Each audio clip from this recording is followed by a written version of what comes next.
Restons debout un instant maintenant, pendant que nous prions. Courbons la tête. Notre juste Père Céleste, alors que nous nous approchons de toi maintenant, dans ce nom entièrement suffisant du Seigneur Jésus, nous voulons te donner gloire pour ce que tu as fait pour nous, pour ce que nos yeux ont vu et ce que nos oreilles ont entendu, en ces derniers jours où se déroulent les dernières scènes de l'histoire de ce monde. Lorsque le temps se fond dans l'éternité et que nous voyons les lumières briller, nous savons qu'il ne reste plus beaucoup de temps avant la venue du Seigneur Jésus. Nous te demandons, Père Céleste, de te souvenir de nous ce soir. Et s'il y a quelque chose de mauvais en nous, ôte-le ce soir, Seigneur, afin que nous soyons présentables devant toi, si tu venais ce soir. Nous prions pour les malades et pour ceux qui sont dans le besoin. Nous prions pour ton Église, ici et à l'étranger, partout dans le monde, tes enfants de toutes les nations, partout, afin que nous puissions laver nos robes dans le sang de l'agneau et être à l'écoute pour cet appel. Voici l'époux vient, allez à sa rencontre. Puissions-nous être en mesure, à ce moment-là, Seigneur, par la grâce de Dieu et par les mérites de Jésus, en qui nous nous confions, de préparer nos langues et d'aller à la rencontre de l'époux.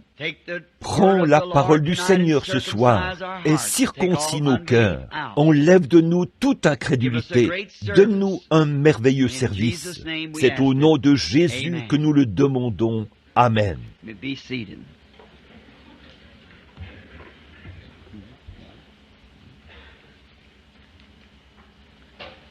Vous pouvez vous asseoir.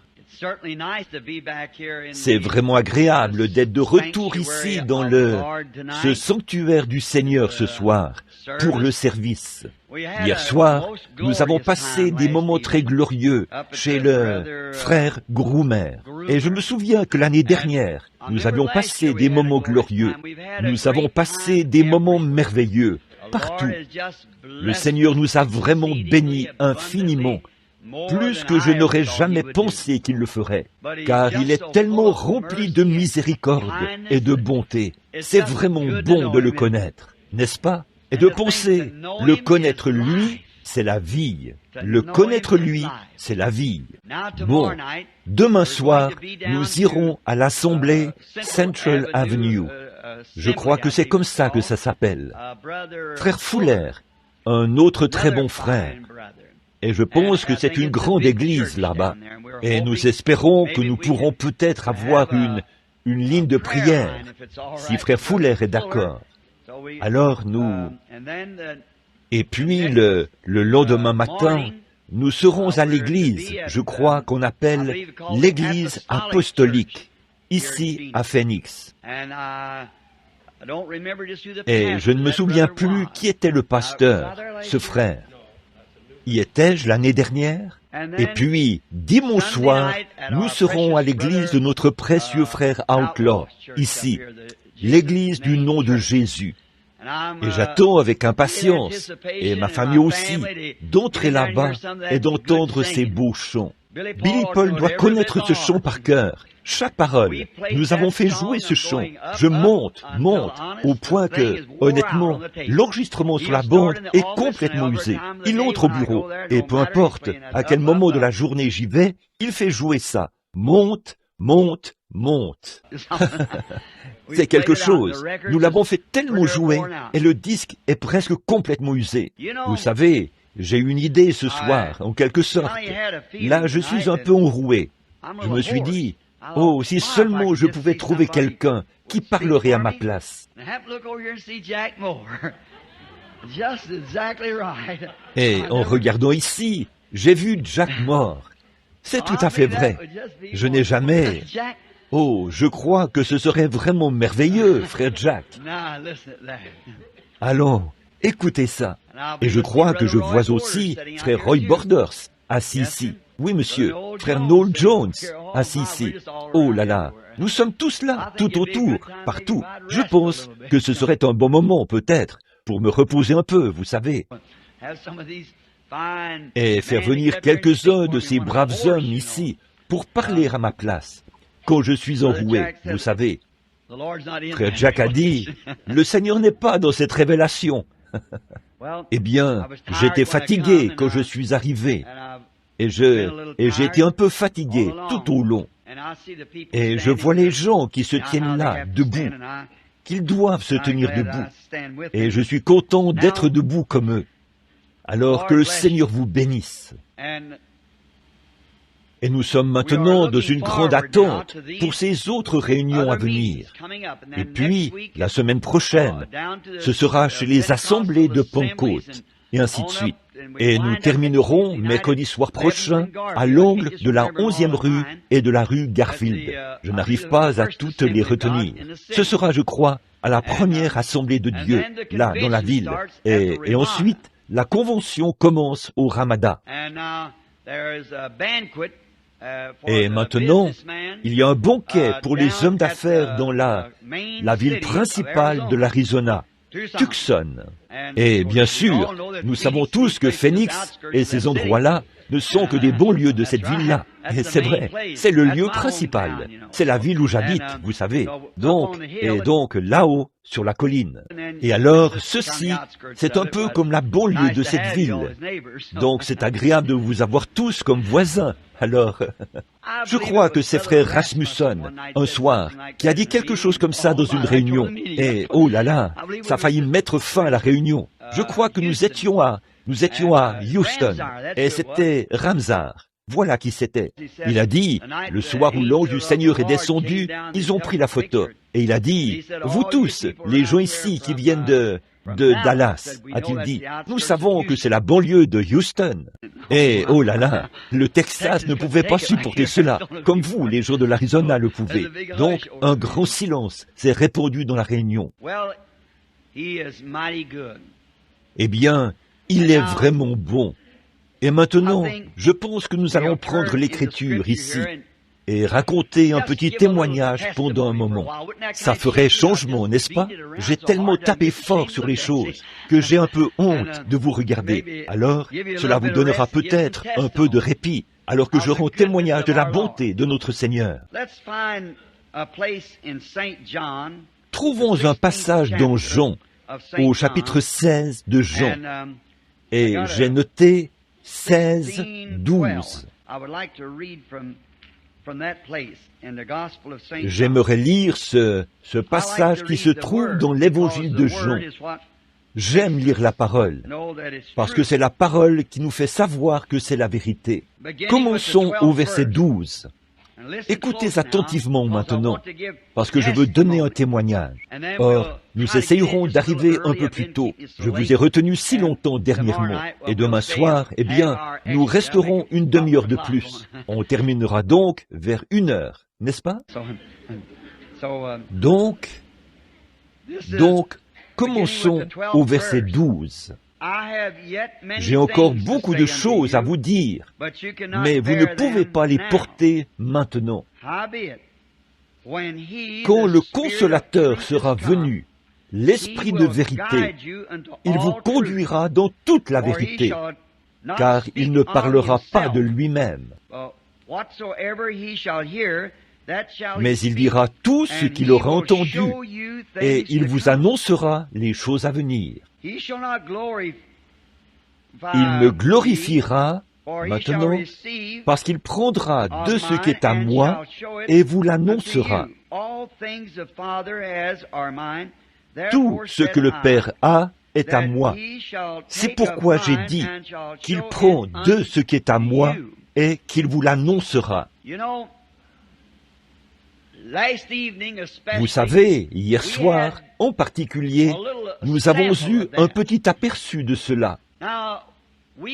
Or, nous, qui sommes un peuple du plein évangile, nous croyons en tout ce que le Saint-Esprit opère. Et maintenant, la seule façon pour nous d'être du plein évangile, c'est de croire le plein évangile, tout ce que le Seigneur a écrit. Et je crois que nous-mêmes, nous ne sommes rien. Nous sommes comme je le disais à frère Karl hier, en regardant un arbre. J'ai dit, n'est-ce pas un beau palmier? Mais après tout, ce n'est rien d'autre qu'un tas de cendres volcaniques. C'est tout ce que c'est. Et j'ai dit, comme c'est différent de cet eucalyptus, eh bien, qu'est-ce qu'un eucalyptus? Des cendres volcaniques, avec une vie à l'intérieur, tout simplement. Et j'ai dit, après tout, qu'est-ce que je suis et qu'est-ce que vous êtes? Des cendres volcaniques, exactement, de la terre, la poussière de la terre, avec une vie à l'intérieur. Mais chaque vie a été plantée par le Maître qui donne la vie. Et il sait exactement comment et quoi faire. Et tout ce qu'il a placé ici sur terre, c'est pour sa gloire. Les étoiles sont pour sa gloire. Les vents sont pour sa gloire. Les fleurs sont pour sa gloire. Et nous sommes le couronnement de sa gloire. Mais il semble que tout lui obéira, sauf l'homme. On dirait que l'homme ne fait que... Il a tellement de difficultés parce qu'il est la seule chose qui est tombée. Tout le reste est resté dans son état originel. Mais l'homme est tombé. Par conséquent, Dieu a un combat avec lui pour l'amener à faire ce qui est juste et à obéir. Et l'un des grands problèmes que Dieu rencontre au fil des années, tout au long de l'histoire de l'Église, c'est de trouver quelqu'un qu'il peut avoir totalement sous son contrôle. Il n'a besoin que d'un seul homme. Il a toujours utilisé un seul homme à la fois. Nous avons étudié ça ces derniers soirs. Un homme, pas un groupe. Il n'en veut qu'un seul. C'est tout ce dont il a besoin. En effet, deux hommes auraient deux opinions différentes. Alors, il ne prend qu'un seul homme, et il se représente lui-même à travers cette seule personne. Il ne l'a jamais fait autrement. Vous voyez? Or, il a une seule personne aujourd'hui, et cette personne, c'est celle à propos de laquelle nous venons de lire, le Saint-Esprit. Il est la personne que Dieu a envoyée, l'Esprit de Jésus-Christ sur la terre, l'Esprit de Dieu, pour manifester et annoncer Christ à travers son Église. Vous voyez, pour continuer la vie de Christ à travers l'Église. Or, c'est une chose tellement merveilleuse, et pourtant, c'est tellement simple. Si seulement nous nous arrêtions pour réfléchir, nous nous efforçons, nous tremblons, nous avons peur, nous devenons tout agités, et nous avons des doutes, alors que nous pensons, eh bien, dois-je m'efforcer à entrer? Ce n'est pas ça, c'est simplement de céder, voyez, de prendre conscience que vous n'êtes rien, et de le laisser vous prendre complètement sous son contrôle, prendre le contrôle de votre pensée, prendre le contrôle de vous. Or, je ne veux pas dire qu'il faut se présenter devant Christ avec l'esprit vide. Ce n'est pas ce que je veux dire. Vous devez venir à lui avec toutes vos facultés, avec un esprit repentant et humble. Ensuite, dites, Seigneur Jésus, me voici. Or, il est écrit ici, dans ta parole, que tu avais encore beaucoup de choses à dire aux disciples. Tu as dit, ils ne pourraient pas les porter maintenant, et c'est peut-être notre cas aujourd'hui. Nous ne pouvons pas les comprendre. Dieu peut susciter un petit quelque chose de différent, et nous le dénonçons entièrement. Au lieu de sonder les Écritures pour voir si c'est vrai ou pas, nous le rejetons rapidement. Il n'y a rien de vrai là-dedans. Nous devrions examiner ces choses, voir si elles sont vraies ou pas. Et souvenez-vous, si elles ne sont pas vraies, elles finiront par mourir. Car Jésus a dit, toute plante que n'a pas plantée mon Père Céleste sera déracinée.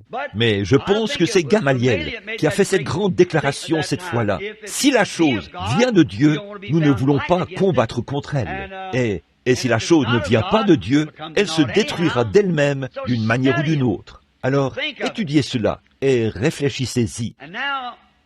Et maintenant, il a dit ici, mais quand lui, le Saint-Esprit, sera venu. Or, quelqu'un a dit il y a quelque temps, en parlant, il a dit, le Saint-Esprit, c'est en fait votre pensée mentale. Vous pensez. Cela ferait du Saint-Esprit une pensée. Mais la Bible dit, quand il est un pronom personnel. Voyez, quand il la personne, le Saint-Esprit, Dieu, viendra, il vous révélera ces choses que je vous ai dites.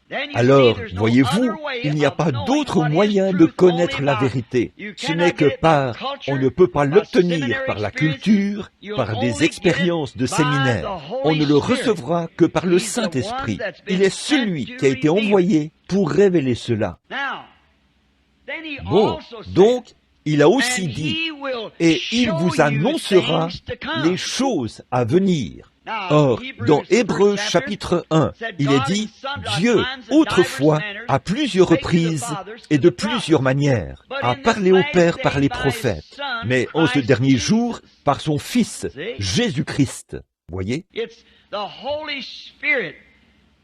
C'est le Saint-Esprit qui reprend possession, ou qui prend possession de l'Église, afin de faire agir Christ dans l'Église. Et vous devenez alors comme lui, il était. Il est devenu comme vous étiez, afin que vous puissiez devenir comme lui, il était. Voyez? Il est devenu vous, pour que vous puissiez devenir lui. Ça, c'est quelque chose qui dépasse l'entendement. Il n'y a pas moyen de l'expliquer. Et n'essayez pas de le faire. Acceptez-le simplement. Il l'a dit, et ça règle la question. Dites simplement que c'est vrai. Croyez-le. Or, quand j'étais un jeune chrétien, j'ai toujours fait cette déclaration. J'étais heureux que Dieu se soit emparé de moi avant que l'Église le fasse. Difficile de dire ce que je serais devenu.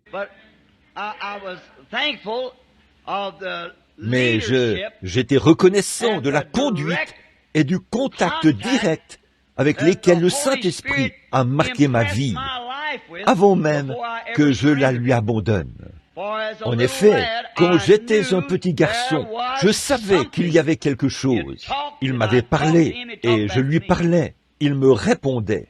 Et j'ai commencé à remarquer que les choses qu'il m'avait dites quand j'étais un petit garçon, qu'elles ont commencé à se produire exactement comme il l'avait dit. Alors, je savais que ça devait être vrai.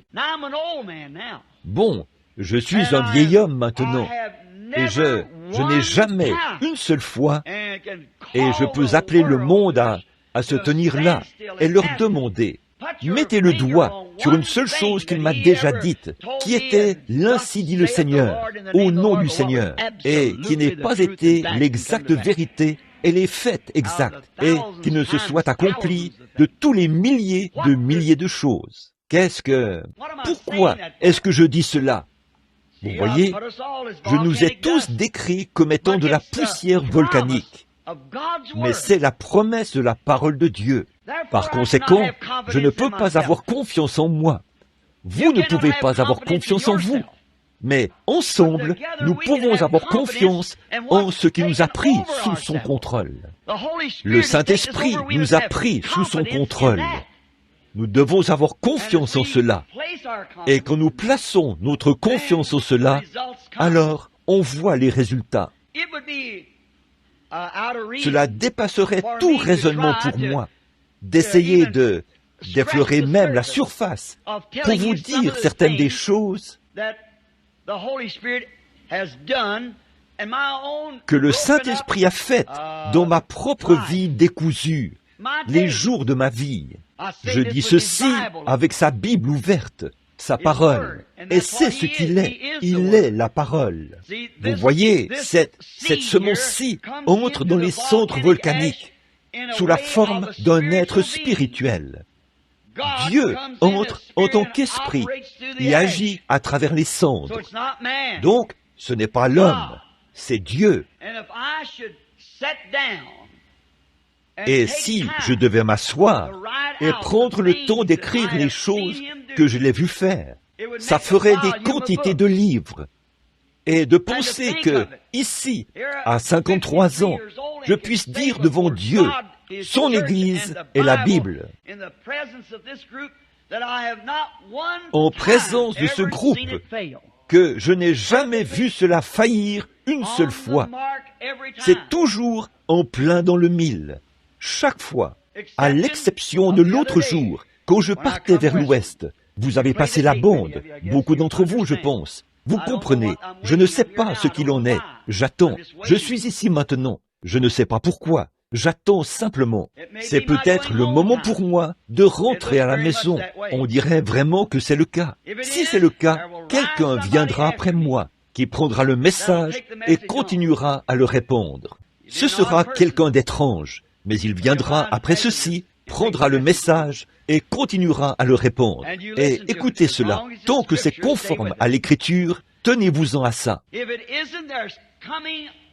Si ce n'est pas le cas, une autre portion viendra maintenant, car je crois vraiment que nous vivons dans les derniers jours.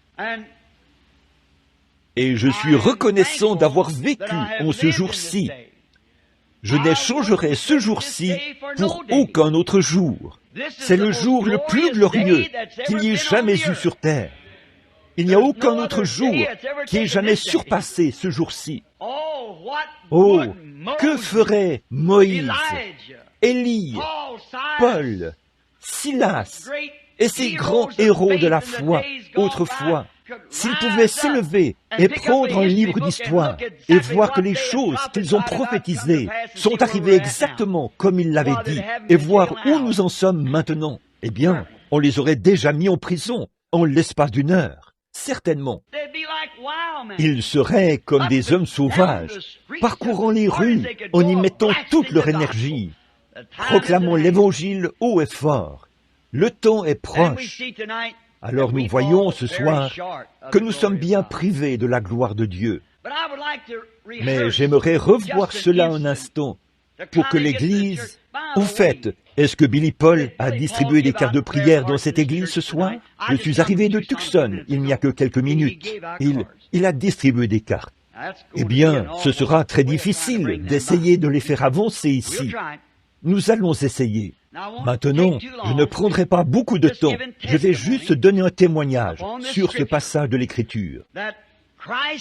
C'est que Christ tient toutes ses paroles. Il doit le faire. Il doit faire cela. Vous voyez, je n'ai pas à le faire, moi. Je suis un mortel, sujet à l'erreur. Lui, il est immortel, infaillible. Il doit tenir les siennes. Vous voyez? Mais je n'ai pas à tenir la mienne. Vous n'avez pas à tenir la vôtre. Mais lui, oui. Oh, est-ce que ça ne place pas quelque chose à l'intérieur de vous, de savoir qu'il est obligé de tenir cette parole? Et que, cette semaine, nous avons parcouru la Bible en prenant ses prophètes et ses patriarches. Et chaque fois, nous avons montré que, quand l'Église s'est éloignée de cela, Dieu a envoyé quelqu'un et les a secoués pour les ramener à cette parole de nouveau, afin d'aligner l'Église. Ça a toujours été comme ça. C'est le plan de Dieu. Il a choisi des hommes pour le faire. Or, s'il avait choisi les étoiles pour prêcher l'Évangile, cela aurait été fait depuis longtemps. Elles ne sont jamais sorties de sa volonté. S'il avait choisi le soleil pour le prêcher, ou les vents pour le prêcher, il ne serait jamais sorti de sa volonté. Voyez? Mais il nous était donné le libre arbitre. Nous pouvons agir comme nous le voulons. Et c'est pour cette raison que nous lui avons causé tellement de chagrin. Il faut que ce soit de cette manière-là. Et nous voulons injecter nos propres voix et nous éloigner de ces voix. Voyez? Et j'ai déjà dit que l'homme loue constamment Dieu pour ce qu'il a fait, et il parle toujours de ce qu'il fera, mais en même temps, il ne tient aucun compte de ce qu'il est en train de faire. Vous voyez? L'homme dira, « Oh, Dieu a ouvert la mer Rouge. Oui, gloire à Dieu, c'est vrai. Oui, Jésus revient. Alléluia, c'est vrai. Mais parler de lui aujourd'hui, ah ça, c'était pour un autre jour. Vous voyez? Toujours ce qu'il a fait, ce qu'il fera, et ignorer ce qu'il est en train de faire. Ce sont les mêmes conditions que Jésus-Christ a trouvées quand il est venu sur terre. Exactement. Dieu avait promis ce qu'il avait fait. Et voilà qu'il était là, devant eux, et ils ne l'ont pas reconnu. Il était dans le monde, et le monde a été fait par lui, et le monde ne l'a pas connu. C'est vrai. Mais à tous ceux qui l'ont reçu, il leur a donné le pouvoir de devenir enfants de Dieu. C'est ça qui est glorieux. C'est arrivé il y a quelque temps, une petite vision dont j'aimerais vous parler. Et je ne sais pas, je ne l'ai peut-être jamais raconté, sauf à un individu quelque part. Mais je viens de perdre l'une des personnes les plus précieuses sur cette terre, pour moi, ma mère. Et j'aime ma mère. Comme je la voyais s'éloigner de la table, quand nous étions si pauvres, nous n'avions rien à manger. Et elle, papa, rapportait du pain du magasin où il faisait le balayage, ou quelque chose comme ça. Et il versait le café par-dessus. Puis il mettait du sucre sur le dessus. Et maman agissait comme si elle n'avait pas faim, pour que nous, les enfants, puissions avoir quelque chose à manger. Oh, je ne pourrai jamais oublier ça. Voyez. Et les nombreuses fois où elle m'a pris dans ses bras, et les choses qu'elle a faites pour moi. Mais, vous savez, Dieu est tellement rempli de miséricorde. Il comprend toutes ces choses quand il doit les reprendre. Et je l'aime à cause de ça. Avant que l'un des miens meure, je vois cela en vision, avant que ça arrive. Ça a toujours été comme ça. J'ai vu mon frère, alors que je n'avais qu'environ 18 ou 19 ans. Je l'ai vu avant qu'il parte. Je n'étais même pas chrétien, mais j'ai vu la vision venir devant moi. J'ai vu mon frère partir. J'ai vu mon père quand il est parti. Howard. Beaucoup d'entre vous se souviennent de Howard. Howard, vous vous en souvenez. 2 ans avant que ça arrive, moi, j'ai dit, Howard, j'ai vu l'endroit indiqué pour ta tombe. Tu es le prochain. J'ai dit, mets-toi en ordre, frérot, parce que tu es le prochain à partir. Et il est parti, exactement. Et puis, ici, il y a quelque temps, maintenant, j'espère que ceci n'a pas l'air sacrilège, mais juste pour montrer que Dieu se soucie. Dieu se soucie toujours des petites choses, tout autant que des grandes choses. Je veux dire ceci dans l'intérêt de quelques-uns de ces chers prédicateurs. C'est peut-être, et je m'inclus dans ça.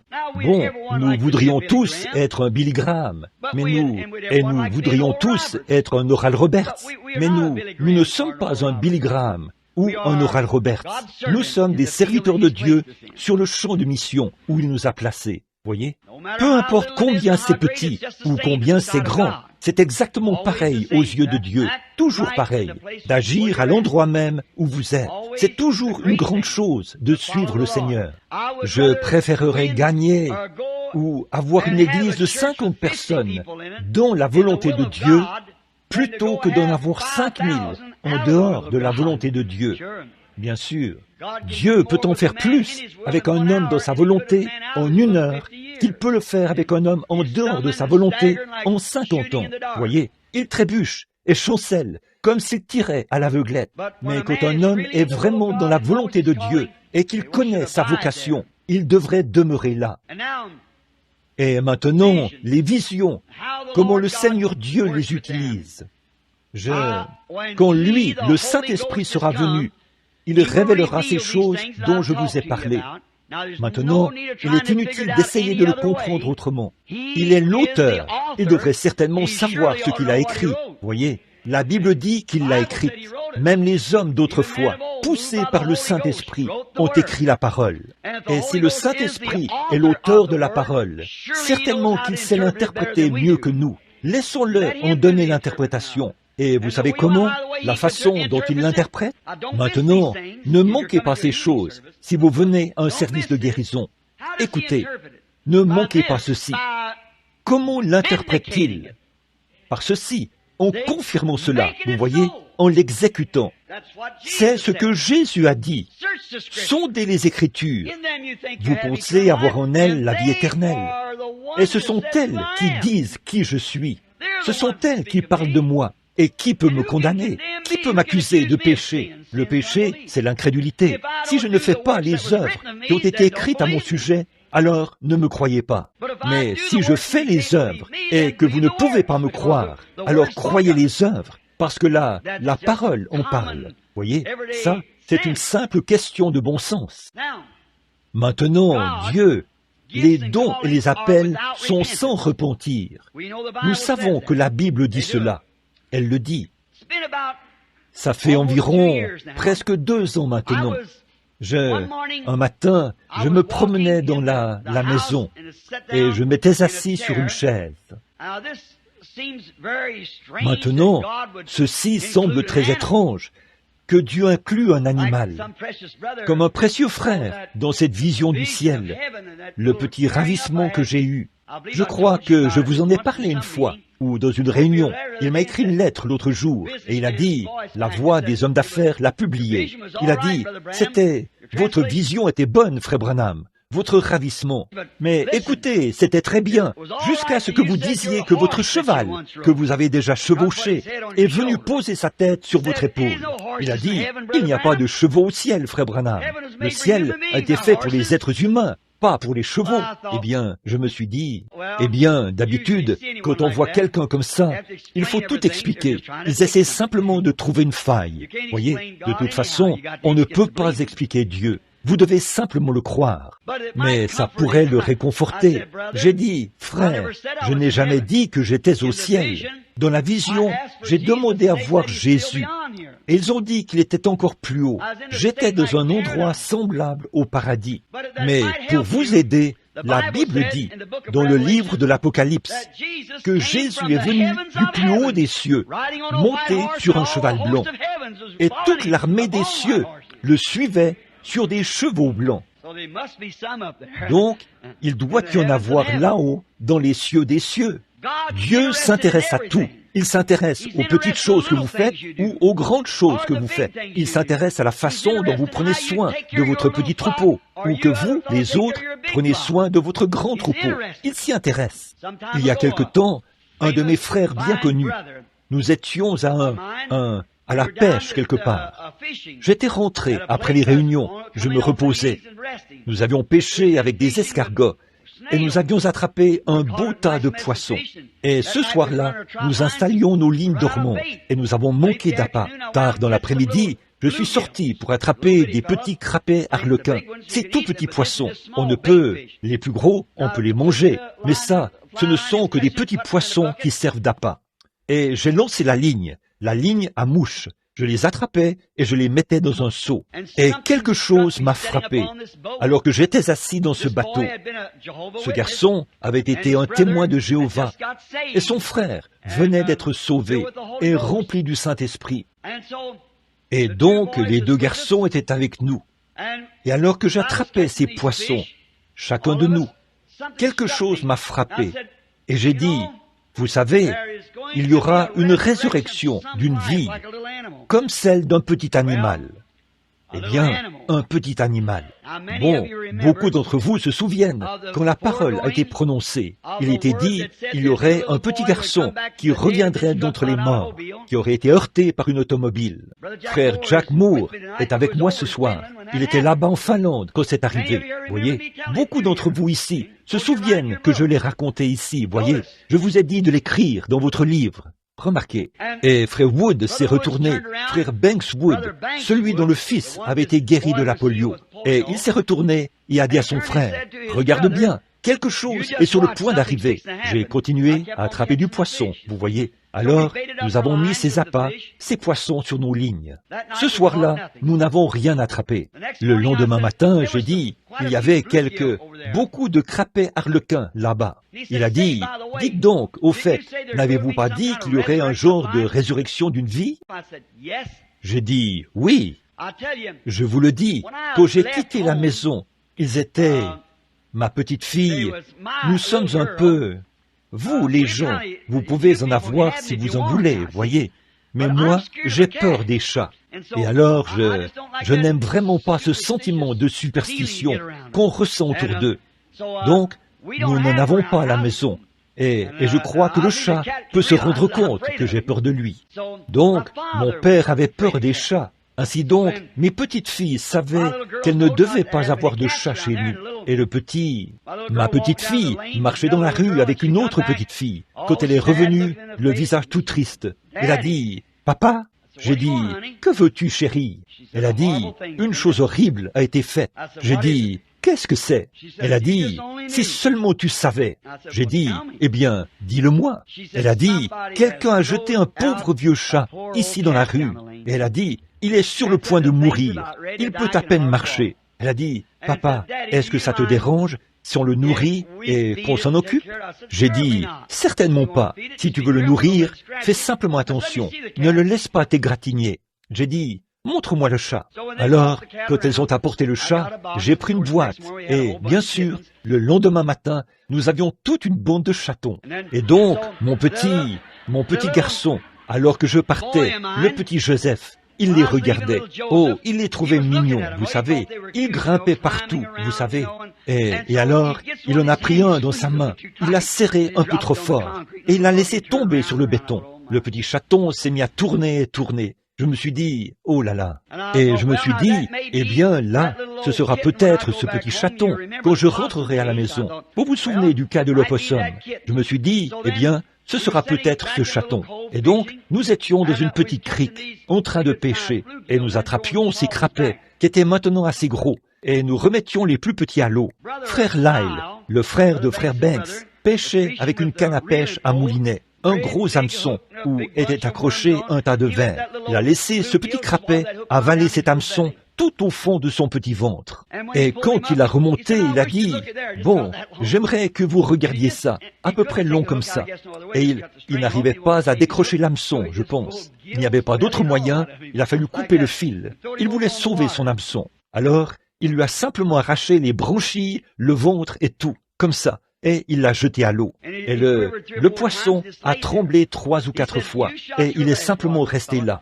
Il a dit, « Tu as joué ta dernière carte, mon petit. » J'ai dit, « Lyle, quand il commence à mordre, prends un hameçon plus petit que ça. Quand il commence à mordre, prends cette canne à mouche qui se trouve ici. Et au moment où il commence à mordre, attrape-le. Tu vois, avant qu'il saisisse l'appât et l'avale, qu'il ait dans sa bouche. » J'ai dit, « Ça, c'est la manière sportive de les attraper. » Ah, a-t-il dit, je le ramènerai de la mauvaise manière.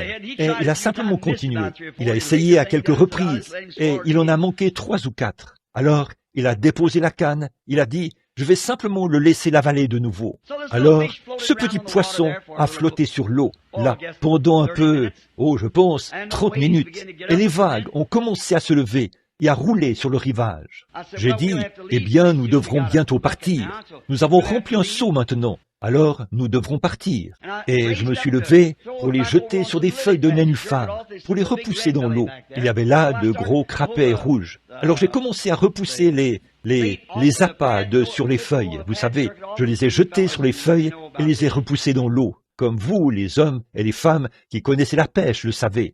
Et quand j'ai commencé à faire ça, tout à coup, quelque chose est descendu de ces collines, comme un vent qui se déversait, et cela est venu sur moi. J'ai laissé tomber la canne, et je me suis levé dans le bateau. J'ai regardé autour de moi. J'ai entendu une voix dire, « Vois-tu ce petit poisson ?»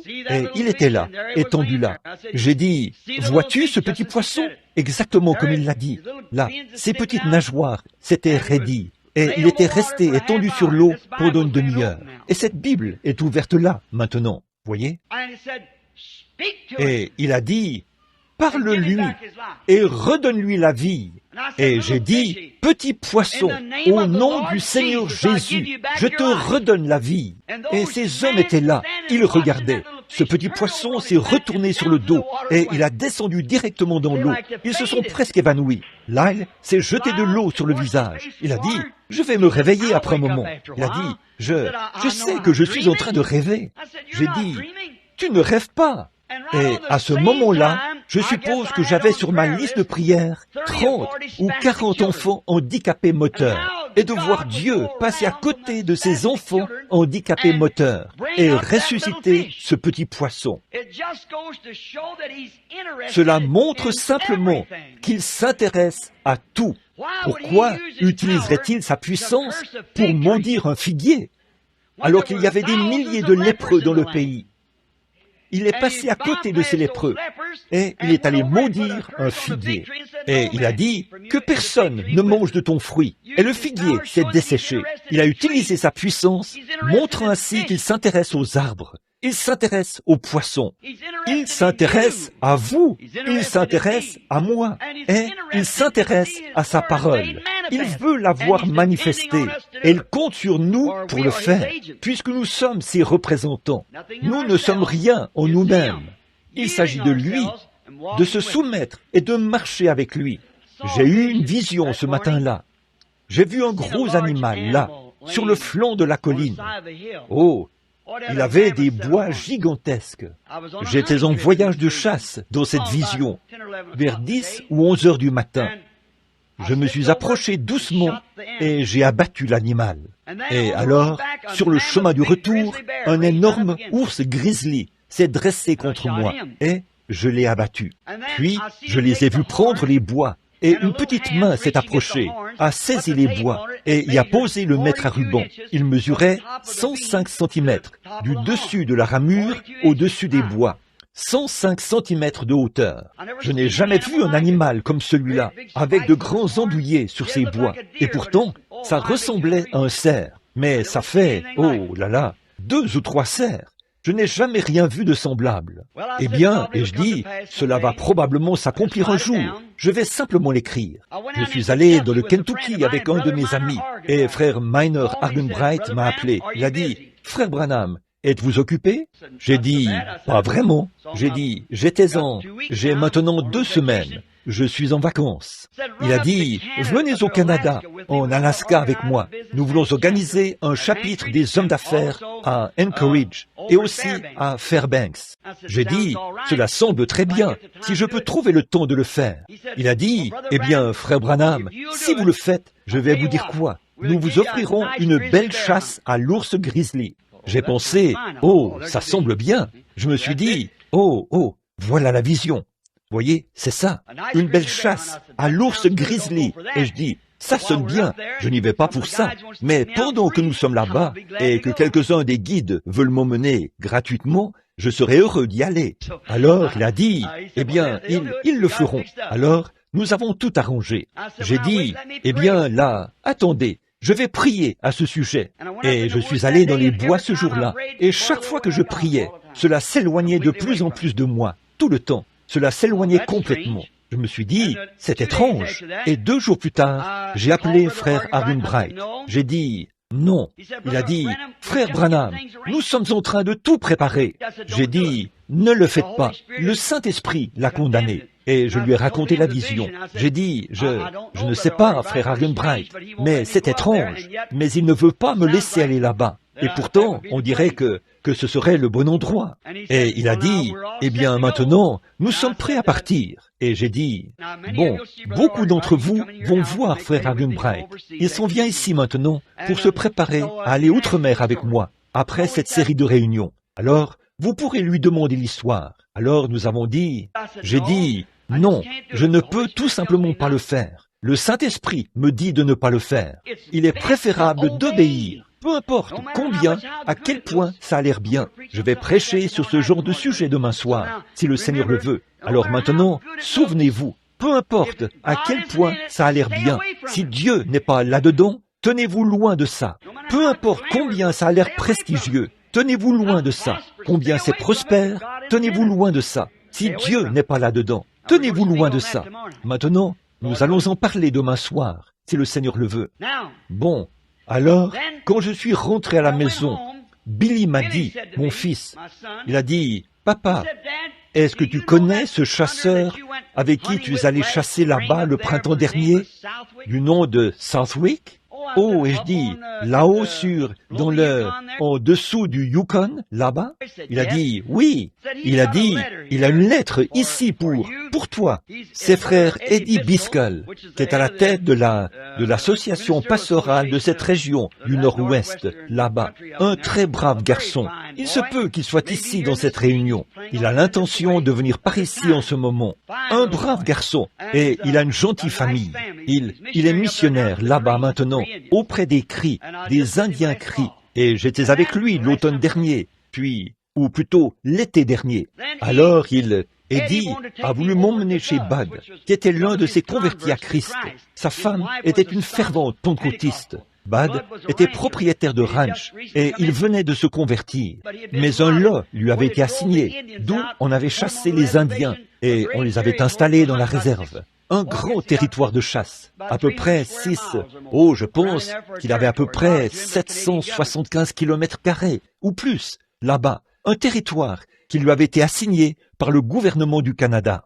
Eh bien, ce printemps-là, quand j'étais là-bas, nous sommes allés à la chasse à l'ours après les réunions. Mais quand en mai, le Chinook est descendu et cela nous empêchait d'y aller. Nous avions environ... Il n'avait jamais entendu parler des réunions, et Eddie n'arrêtait pas de lui parler des réunions.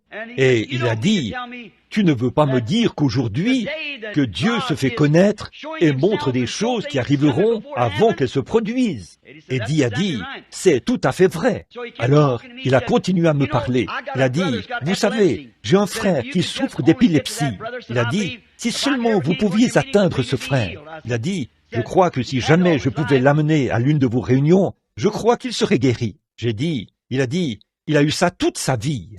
J'ai dit, peut-être.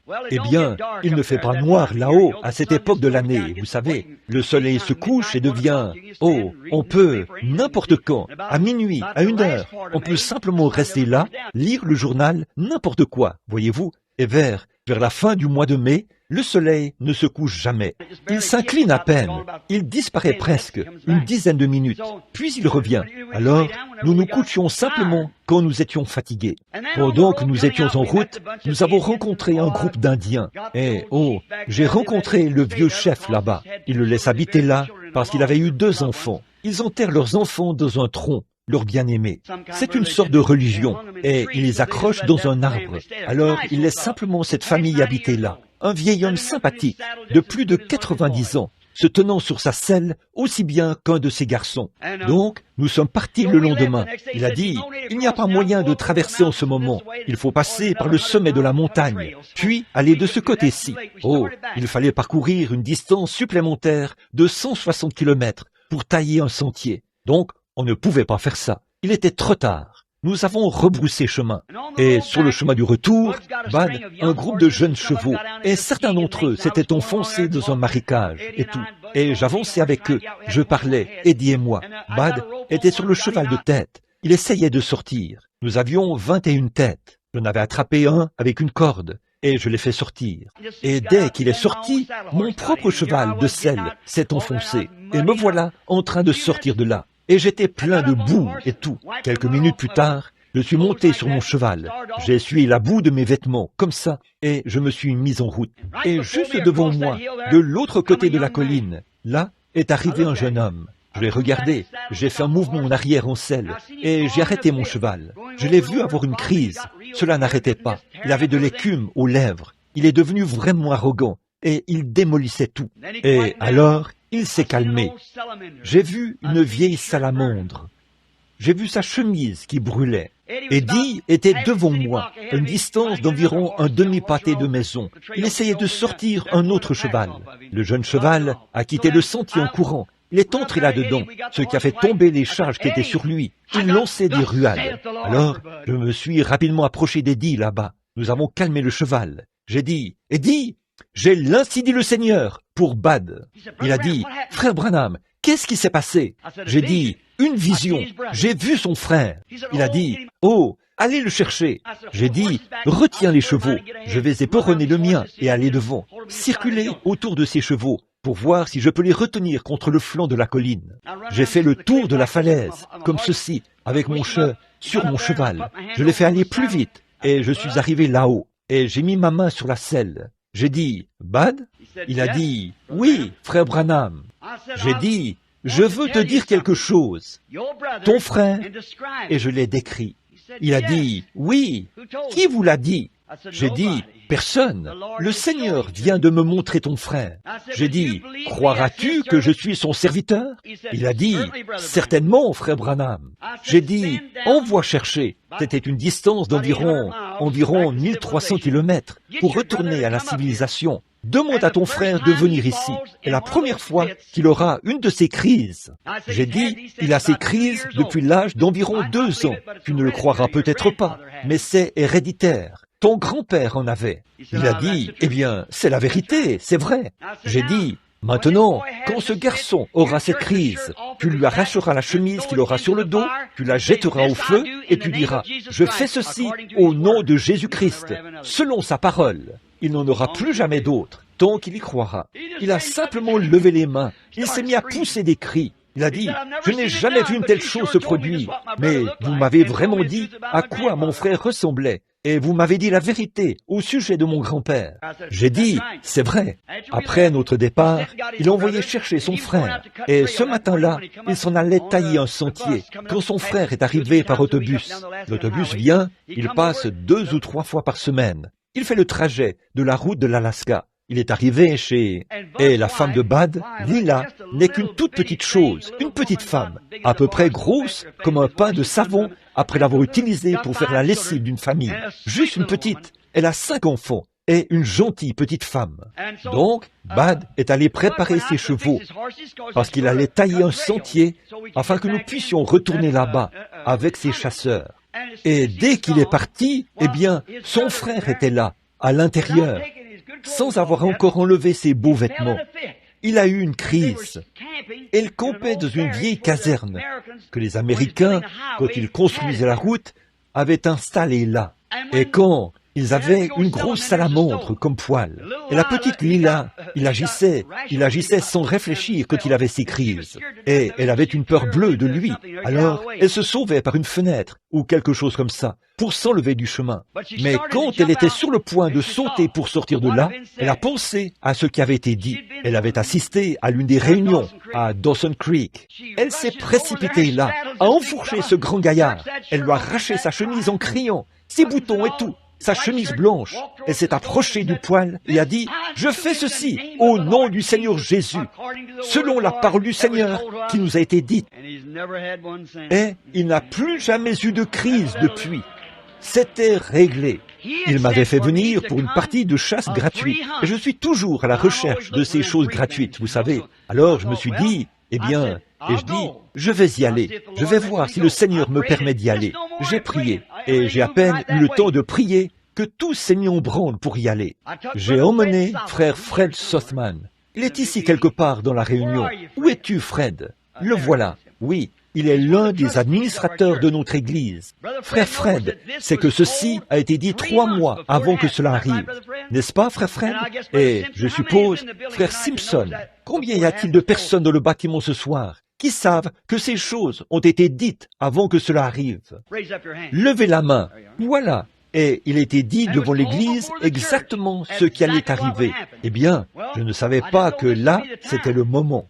Alors, je suis allé sur la route de l'Alaska. Et frère Fred s'est arrêté chez un ami pour aller chasser l'orignal. Là-bas, c'est trop loin là-bas pour qu'il y ait des orignaux. Donc, nous sommes dans la région où il y a des mouflons, là où nous allions. Alors j'ai pris un morceau de craie ou de terre et j'ai dessiné sur le pare-brise. J'ai dit, bon, frère Fred, alors, si c'est maintenant le moment, tu te souviendras exactement de ce que ce sera. Et il s'en souvient. Je suis monté là-bas. Ce soir-là, quand nous sommes arrivés au camp, Bud a dit, frère Branham, il m'a serré dans ses bras, a sauté en l'air. Il parlait en langue et poussait des cris, vous savez. Il a dit, et lui, c'est aussi un cow-boy rude. Et il louait simplement Dieu. Il a dit, vous savez quoi, frère Branham? Mon frère n'a plus eu de crise depuis ce moment-là. Il est parfaitement normal et en bonne santé depuis l'année dernière. J'ai dit, tant qu'il le croira, ça continuera comme ça. Et j'ai dit, maintenant, dis-lui d'abandonner sa vie à Christ et de le servir jusqu'à la fin de ses jours. Va et ne pêche plus, sinon il lui arrivera quelque chose de pire. Tu vois? J'ai dit, dis-lui de faire ça maintenant. Alors j'ai dit, j'ai une autre vision, et je lui ai parlé de la vision. J'ai dit, eh bien, il y avait des jeunes hommes avec moi. Nous étions à la chasse. C'étaient des hommes minces, et l'un d'eux portait une chemise à carreaux vertes. Et il a dit, eh bien, a-t-il dit, frère Branham, a-t-il dit, je n'ai pas de chemise à carreaux vertes. Son fils, Blaine, 18 ans, dit qu'il n'a pas de chemise à carreaux vertes. Eddie Biscal, un autre homme de petite taille, qui pesait environ 50 kilos, il a dit, je n'en ai pas non plus, frère Branham. J'ai dit, eh bien, bon, l'animal? Il a dit, quel genre d'animal était-ce? J'ai dit, ça ressemblait à un cerf. Il a dit, il n'y a pas de cerf ici, nous sommes trop loin. Il a dit, c'était peut-être un caribou. J'ai dit, le caribou a des bois aplatis. Il a dit, c'est vrai. J'ai dit, celui-là avait des andouillés. Il a dit, eh bien, frère Branham, a-t-il dit, Nous allons dans la région où il y a des mouflons, pas la région où il y a des cerfs, ou rien de ce genre. J'ai dit, eh bien, c'est probablement un autre voyage. Frère Argenbright, c'était peut-être quelque part en Alaska. Et je dis, parce que c'était un grand grizzly, énorme. Il a dit, quelle sorte de grizzly était-ce? J'ai dit, un grizzly argenté. C'est le plus célèbre de tous. Il a dit, je suis un guide, j'ai passé toute ma vie dans ces bois. Je n'ai jamais vu de grizzly argenté. Il a dit, j'ai vu le grizzly commun. Mais, a-t-il dit, je n'ai jamais vu de grizzly argenté. Je n'en ai jamais vu de ma vie. J'ai dit, eh bien, il y en a un quelque part, et je vais la voir. Il a dit, je dirais que c'est la vérité. Il a dit, je peux l'affirmer. Nous sommes partis 3 jours plus tard. Nous avons monté le camp tout là-haut, au-delà de la limite de la forêt. Et je vous le certifie devant Dieu, si ces régions restent ainsi jusqu'au millénium, que je vive là-bas pendant le millénium. J'aime vraiment baigner dans cette nature là-bas. Oh, toute personne qui ne peut pas voir Dieu là-bas est aveugle, sourde et muette. Rien que de le voir se refléter dans ces merveilleuses montagnes gigantesques. Oh là là! Alors la profondeur appelle la profondeur. Et nous passions des moments glorieux là-haut. Nous sommes donc montés sur une montagne.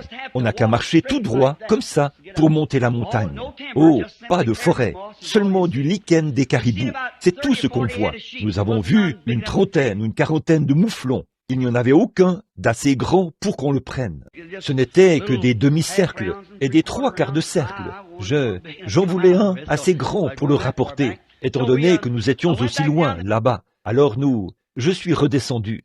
Et le lendemain, nous avons commencé à traverser. Et Eddie est tombé dans l'eau quand il a voulu sauter par-dessus. Il portait une grosse paire de chaussures. En montant sur le flanc de la montagne, Bud s'est arrêté et a dit « Donnez-moi vos jumelles, Billy ». Je lui ai donné les jumelles. Nous marchions un peu et parlions du Seigneur. Et nous poussions des cris. Nous courions de haut en bas sur le flanc de la colline. Nous passions des moments glorieux. C'est bien d'aller dans une partie de chasse si on y va avec des frères. Et alors, il a pris mes jumelles. Il a dit, « Frère Branham, voilà votre bélier. Il y en a environ 8 qui se trouvent à une dizaine de kilomètres. Juste là, sur le dessus de l'autre sommet. Regardez-les. Les voyez-vous ? Tous ensemble? Je les ai prises. J'ai dit, dis donc, les voilà, exactement. Il a dit, eh bien, autant redescendre et commencer vers 3 heures du matin. Il a dit, nous devrions être là-haut à 9 heures ou à partir de 10 heures. Les béliers seront couchés. Ce sera simplement le bon moment.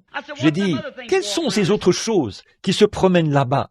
Il a dit, ce sont des caribous. J'ai dit, alors, à une distance de 10 kilomètres, vous savez, c'est difficile de dire à quoi ils ressemblent. Et puis, à partir de là, 950 kilomètres à vol d'oiseau, il n'y a même plus de sentiers ou de pistes. Et quand on arrive sur la côte ouest, on parcourt environ 1300 kilomètres pour arriver à Vancouver. Il n'y a pas la moindre trace de civilisation. Et les prochaines civilisations dans cette direction-ci, c'est Anchorage, environ 1100 ou 1300 kilomètres. Si on retourne dans cette direction-ci, on arrive dans la petite ville, Yellowknife, où on peut trouver un bateau 1 fois par an pour ravitailler les Esquimaux. Et ensuite, on atteint la Russie. Alors, on est vraiment seul. C'est là que Dieu peut se reposer, là-haut, de tous les problèmes et les épreuves dans lesquelles nous l'impliquons. Alors, j'aime aller là-haut et lui parler quand il se repose. Voyez-vous? Alors, comme on en parlait hier soir sur le bateau. Alors, quand nous sommes redescendus, et le lendemain matin, nous sommes partis de bonne heure. Vers 8 heures, nous avons traversé des broussailles et tout, jusqu'à ce que nous arrivions au sommet de la colline. Alors que nous montions la colline, un caribou femelle et un mâle de belle taille sont passés là. Il est passé, il a commencé à gravir la colline, et il avait de grands bois aplatis. Et j'ai dit, eh bien, voilà le premier caribou que j'ai jamais vu dans les bois à l'état sauvage. Je ne suis jamais monté aussi haut auparavant. Il a dit, oui, ça, c'est un caribou. Alors, nous sommes montés sur la colline et nous avons regardé autour. Les mouflons n'étaient pas là. Alors, Bud et moi, nous nous sommes promenés. Et Eddie s'est mis à se déplacer doucement. Et Blaine, son garçon, il cherchait du gibier. Et nous avons marché là. Et, oh là là, je me suis écrié, « Gloire à Dieu !» J'ai regardé en bas, et il y avait ces grandes montagnes aux pics enneigés. Et plus bas où se trouvait la neige, il y avait du lichen jaune des caribous. Et encore un peu plus bas, il y avait les arbres à feuilles persistantes. C'étaient des épinettes naines. Et un peu plus bas, il y avait là les symphorines rouges. Encore un peu plus bas, il y avait les faux trembles jaunes. Tout se reflétait dans le lac qui se trouvait tout en bas. Oh là là! Bud et moi, nous avons chacun passé notre bras autour des épaules de l'autre. Et là, nous avons dansé une petite gigue en criant, en poussant des cris et en louant Dieu. Et nous nous sommes assis, les bras autour des épaules, et nous avons simplement loué Dieu. Et nous avons passé des moments merveilleux. Pendant environ 2 heures, je pense.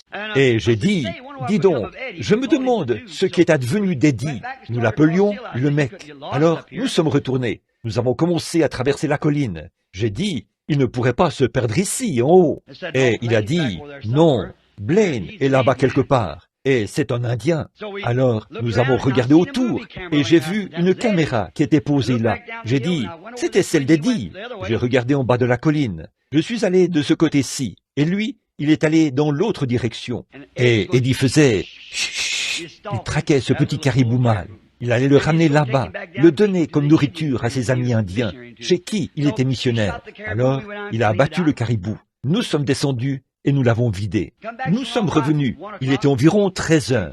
Nous avons trouvé nos chevaux de sel, à environ 1 kilomètre de là, à l'endroit où ils étaient. Et nous étions là. Il a dit, « Frère Branham, aimez-vous marcher ?» J'ai dit, certainement. Il a dit, si nous gravissons cette montagne, ces béliers sont partis de ce côté-ci et sont descendus dans cet autre endroit, là, peut-être. S'ils n'y sont pas allés, ils sont allés dans cette direction-ci. Il a dit, laissons Eddie et les autres retourner et passer par cette ouverture ici, et prendre mon cheval de sel et votre cheval de sel, et transporter le caribou au camp. Et nous allons marcher par ici pour arriver à cet endroit. Nous devrions arriver vers 22 ou 23 heures ce soir. J'ai dit, d'accord, nous le ferons. Donc, nous étions là. Nous avons mangé chacun une boîte de sardines, chacun de nous, et nous avons enterré ces sardines sous la mousse. Et notre pain, il était à l'intérieur de notre chemise. Et nous avons tellement transpiré qu'il n'était plus qu'une grosse boule de pâte. Mais c'était bon quand on a faim. Et ça va. Alors, nous nous sommes tenus là. Et je regardais autour de moi. J'ai regardé dans les jumelles. J'ai dit, Bud, regarde un peu. Qu'est-ce que c'est là-bas? À environ 5 kilomètres, là se trouvait ce caribou. Et il était étrange. Ce n'était pas des bois aplatis. C'était de grands andouillés. J'ai dit, tu te souviens? Regarde ça. Voilà ce paysage. Exactement ça. Et voici cet animal exactement comme il faut. J'ai dit, il n'y a qu'une chose qui entrave la vision. Quelqu'un qui porte une chemise à carreaux vertes. Et Eddie se tenait là, vêtu d'une chemise à carreaux vertes. J'ai dit, je pensais que tu n'en avais pas. Il a dit, ma femme a dû mettre ça dans le sac. Quand je suis tombé dans l'eau hier, j'ai dû changer de chemise. Il a dit, je ne savais pas qu'elle l'avait mise là-dedans, frère Branham. Je suis désolé de vous avoir dit quelque chose de faux. J'ai dit, il fallait que tu fasses cela, fiston. Oh, Bud s'est mis à pousser des cris. Il a dit, vous pouvez vous tenir juste ici et tirer sur lui, à 5 kilomètres. Ne le pouvez-vous pas, frère Branham? J'ai dit, selon la vision, j'étais juste devant lui. Il a dit, frère Branham, je vous le dis, comment allez-vous vous rendre là-bas? J'ai dit, je ne sais pas. Mais je vais y arriver. Alors il a dit, comment y arriverez-vous? J'ai dit, en faisant le tour de ce paysage. Il a dit, c'est de l'argile. Et il a dit, si vous glissez, vous aurez environ 1000 tonnes de neige sur vous, en environ 1 seconde. Et j'ai dit, le Seigneur prendra soin de cela. C'est comme ça que j'y suis allé, dans la vision, en faisant le tour. Il a dit, eh bien, je vais vous suivre. Et le voilà qui approche. Et ces garçons ont dit, nous allons rester ici jusqu'à ce que nous vous voyions attraper le caribou. Et ils ont dit, ensuite nous descendrons, nous prendrons les chevaux et nous rentrerons. Nous vous retrouverons à la fin du parcours, à environ 6 ou 8 kilomètres d'ici. Il a dit, très bien. Alors, nous nous sommes mis en route, Bud et moi, en environ 1 demi-heure. Nous avions fait le tour. Et ce caribou était couché juste là. Il regardait directement vers nous, mais il ne nous a jamais vus. Il devait être endormi. Nous sommes passés par-dessus une petite ouverture. Nous avons fait un cercle et nous sommes arrivés à moins de 30 mètres de lui. Il était couché là. Ce grand animal énorme s'est levé de là et je l'ai eu. Et pendant que nous étions là, à préparer le trophée avec la tête et le cou et ainsi de suite de l'animal, comme ça, Bud a dit, avez-vous dit que ces bois mesuraient 105 centimètres? J'ai dit, c'est tout à fait vrai. Il a dit, frère Branham, ils doivent avoir 205 centimètres. Une grosse tête. J'ai dit, non, c'est exactement 105. Il a dit, j'ai un mètre à ruban là-bas. J'ai dit, en doutes-tu? Il a dit, non monsieur. Il a dit, mais attendez une minute. Ne m'avez-vous pas dit que vous alliez attraper un gros ours grizzly avant d'être de retour en bas? Il y aurait un grizzly argenté avant que vous reveniez où ce garçon se trouvait, portant la chemise verte? J'ai dit, c'est la vérité.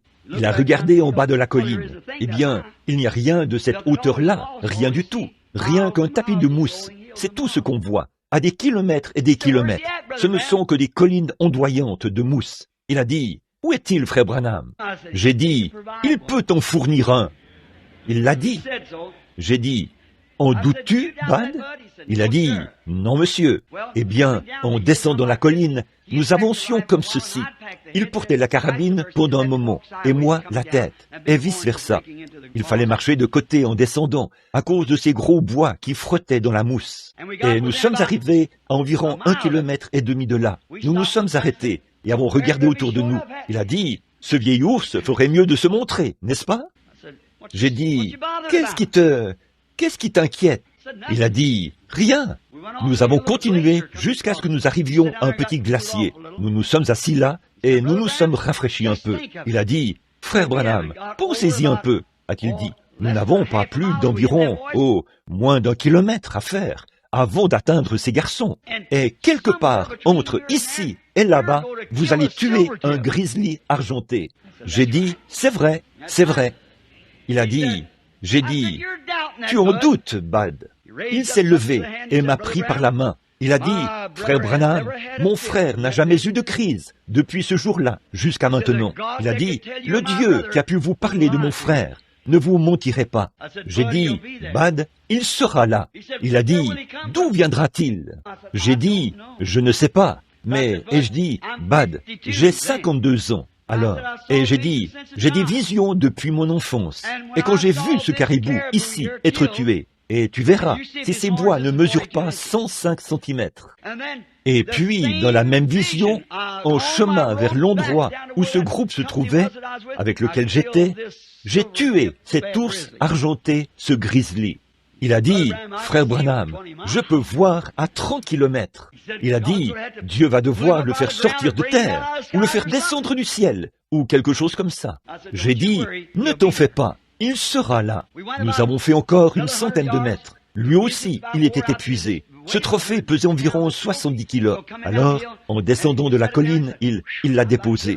Il a dit, je suis presque à bout de force. J'ai dit, oui. Nous sommes alors arrivés devant une naine, épinette naine, à peu près haute comme ça.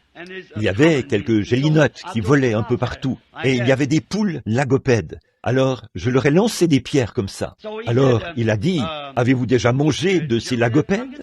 J'ai dit, non, je ne crois pas. Il a dit, ils sont très bons. Ils sont aussi bons que des gélinottes. Il a dit, frère Branham, il a ôté son grand chapeau noir et s'est éventé. Il a dit, il est temps pour ce vieil ours d'apparaître, n'est-ce pas, hein? Et j'ai dit, Bud, tu en doutes?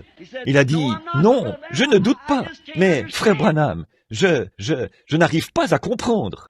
J'ai dit, moi non plus. Ce n'est pas à moi de comprendre. C'est à moi de croire. Amen. Dieu dans le ciel sait que ces choses sont vraies. Est-ce que je me tiendrais ici et dirais ces choses si ce n'était pas vrai? Alors, j'ai commencé à me retourner pour lui donner la carabine et pour que moi, je prenne la tête. Et en me retournant, j'ai dit, Bud, tu as les jumelles autour du cou. Qu'est-ce qu'il y a là-haut, sur le flanc de la colline? Et il a soulevé les jumelles. Il a dit, oh, dites donc, a-t-il dit, si ce n'est pas là la vache laitière de quelqu'un, une telle chose n'existe pas dans la région.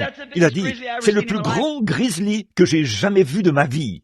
Dites donc, regardez ce soleil jaune qui brille sur lui. C'est un grizzly argenté. Il a dit, à quelle distance dites-vous qu'il se trouve?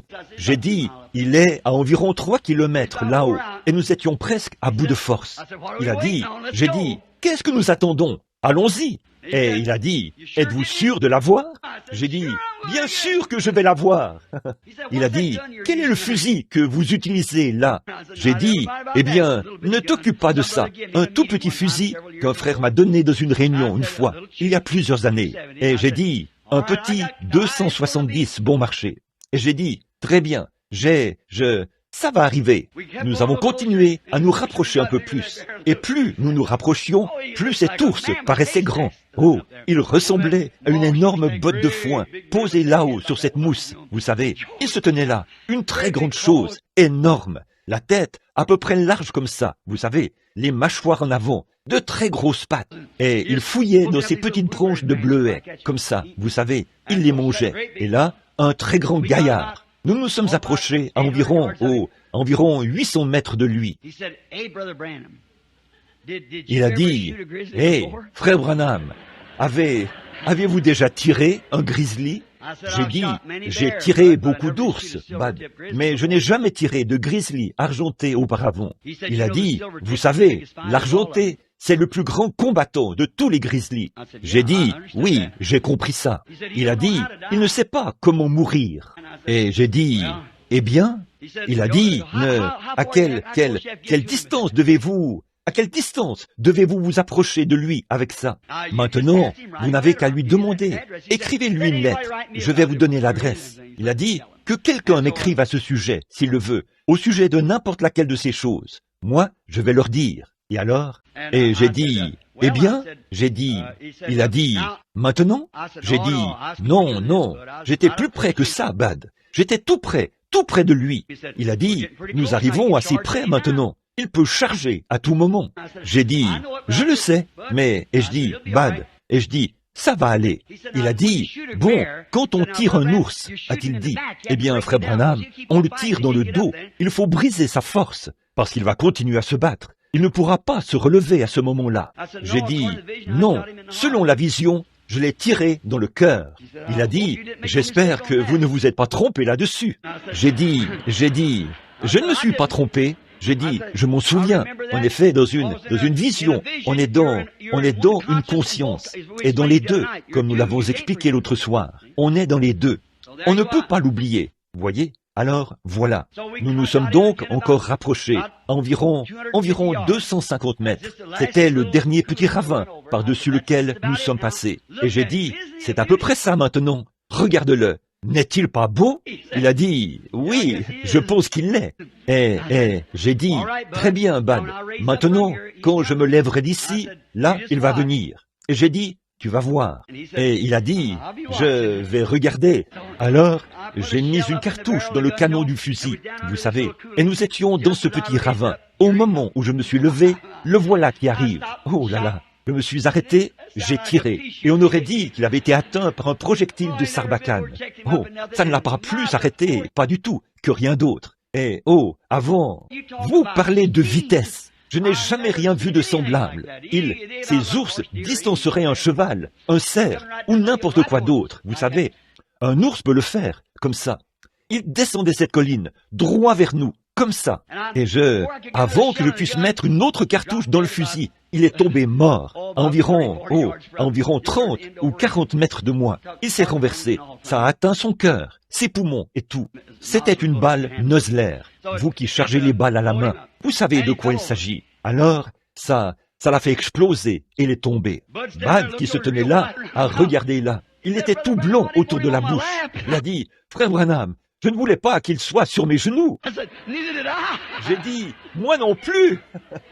Il a dit, je veux vous le dire, maintenant que c'est terminé. Ah oui, si cela n'avait pas été l'une de ces visions, et que je n'avais déjà vu une s'accomplir, je ne serais jamais venu ici, aussi près de cet ours, avec vous. Et aucun de nous ne pouvait le faire bouger. Il pesait environ 450 kilos, je pense. C'était un très grand gaillard, énorme.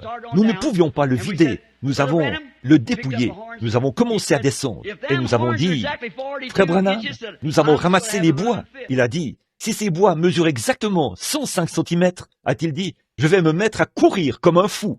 J'ai dit, tu ferais mieux de le faire tout de suite, alors, parce que c'est exactement ça. Il a dit, je n'ai jamais vu il me semble que je suis en train de rêver ceci. Et quand nous sommes arrivés là-bas, j'ai dit à Eddie, maintenant regarde bien, Blaine mettra ses mains. Maintenant, souvenez-vous, il y avait une petite main autour de ce bois. Tu te souviens, frère Fred, comment je t'avais dit que ça arriverait? Et j'ai dit, regarde bien, à Eddie. Et alors, Bad a dit, attendez, son cheval était là-bas. L'odeur de l'ours était sur nous, vous savez, et ses chevaux mettaient tout en pièces. Vous savez ce qu'ils font quand ils sentent l'odeur d'un grizzly ou de n'importe quel ours. Alors je suis allé là-bas, j'essayais de retenir le cheval de sel qui essayait de s'échapper. Il est allé chercher son maître à ruban, et il est revenu en marchant, là. Il me regardait comme ça. Il a dit, viens ici, Blaine. J'ai donné un petit coup à Eddie. Notez ça. Amen. Et je le certifie, 105 cm exactement. Or, ces bois rétrécissent d'environ 5 cm quand ils sèchent. Cet ours grizzly se trouve dans mon bureau et les bois sont accrochés au mur. Le taxidermiste les avait préparés pour les conserver. Il les avait préparés. Il y a un maître à ruban suspendu au-dessus d'eux. 105 cm exactement. Or, pourquoi est-ce que Dieu dirait à un homme quelque chose comme ça au sujet d'une partie de chasse? Quand je suis rentré, maman était malade. Je suis allé la voir. Elle a dit, Billy, vous voyez, il m'encourageait, il me préparait pour quelque chose. J'ai dit, maman, le Seigneur t'a toujours guéri. Elle a dit, Billy, je rentre à la maison pour aller voir papa. Oh, et je dis, maman, ne parle pas comme ça. Elle a dit, oui, je m'en vais. J'ai prié pour elle. Et frère Fred et tous ces témoins qui sont assis ici le savent. Ensuite, tout à coup, ils l'ont emmené à l'hôpital. Le médecin ne savait même pas ce qui n'allait pas. Eh bien, je suis allé prier pour elle. Elle a dit, fiston, je m'en vais. Et là, ma mère était une femme assez forte, de toute façon. Un jour, quelques jours plus tard, je suis entré. Elle se tenait là, regardant droit vers les cieux. Elle a dit, Billy, je te vois. J'ai dit, mais bien sûr, maman. Elle a dit, je te vois juste là. Elle a dit, oh, tu es si vieux, Bill, a-t-elle dit. Tes cheveux blonds et ta barbe qui pond. Tu as le bras passé autour de la croix. Tu tends la main vers moi. J'ai alors eu une bonne idée de ce qui se passait à ce moment-là. C'était ça. Maintenant, vous, les frères ici, vous savez que c'est la vérité. Le lendemain, c'était un dimanche. Je prêchais. On m'a fait parvenir un message. Vôtre. J'ai dit, je ne crois pas que maman s'en va. Dieu me montre toujours quand les miens partent. Mais maman, il ne m'a jamais rien montré à ce sujet. Voici venir un message. Et j'étais en train d'apporter mon message, comme ceci. Quelqu'un est entré, il a dit, allez, il faut aller voir votre mère tout de suite. Appelez-la au téléphone. Elle est en train de mourir à cette minute. J'ai dit, mort, ne la prends pas tout de suite. La parole de Dieu est plus importante que cela. Cet homme qui est assis juste ici, frère Borders. Après la réunion, je suis allé voir ma mère. J'ai rencontré frère Borders. Il a dit, frère Branham, vous ne mesurez pas tout à fait 1,80 m, mais j'ai vu un homme de 3 mètres se tenir en chair ce matin. J'ai dit, frère Borders, Dieu s'occupera de tout ça pour maman. Et quelques jours plus tard, on m'a fait venir dans la chambre, et elle était vraiment en train de partir. Les enfants se sont rassemblés autour du lit. J'ai dit, maman, est-ce que tu t'en vas vraiment? Elle a dit, oui. Ensuite, elle ne pouvait plus parler. Je n'arrêtais pas de lui dire, que représente Jésus pour toi, maman? Je me souviens de l'avoir baptisé en son nom, il y a longtemps dans l'eau. J'ai dit, dis-moi ce qu'il représente pour toi maintenant. Elle a dit, plus que la vie pour moi. J'ai dit, maman, si tu pars, je suis ton garçon, un prédicateur. Je veux savoir de ma propre mère qui va rencontrer Dieu. Je veux te tenir la main ici, maman. Elle a dit, je veux que tu le fasses. J'ai continué de la tenir.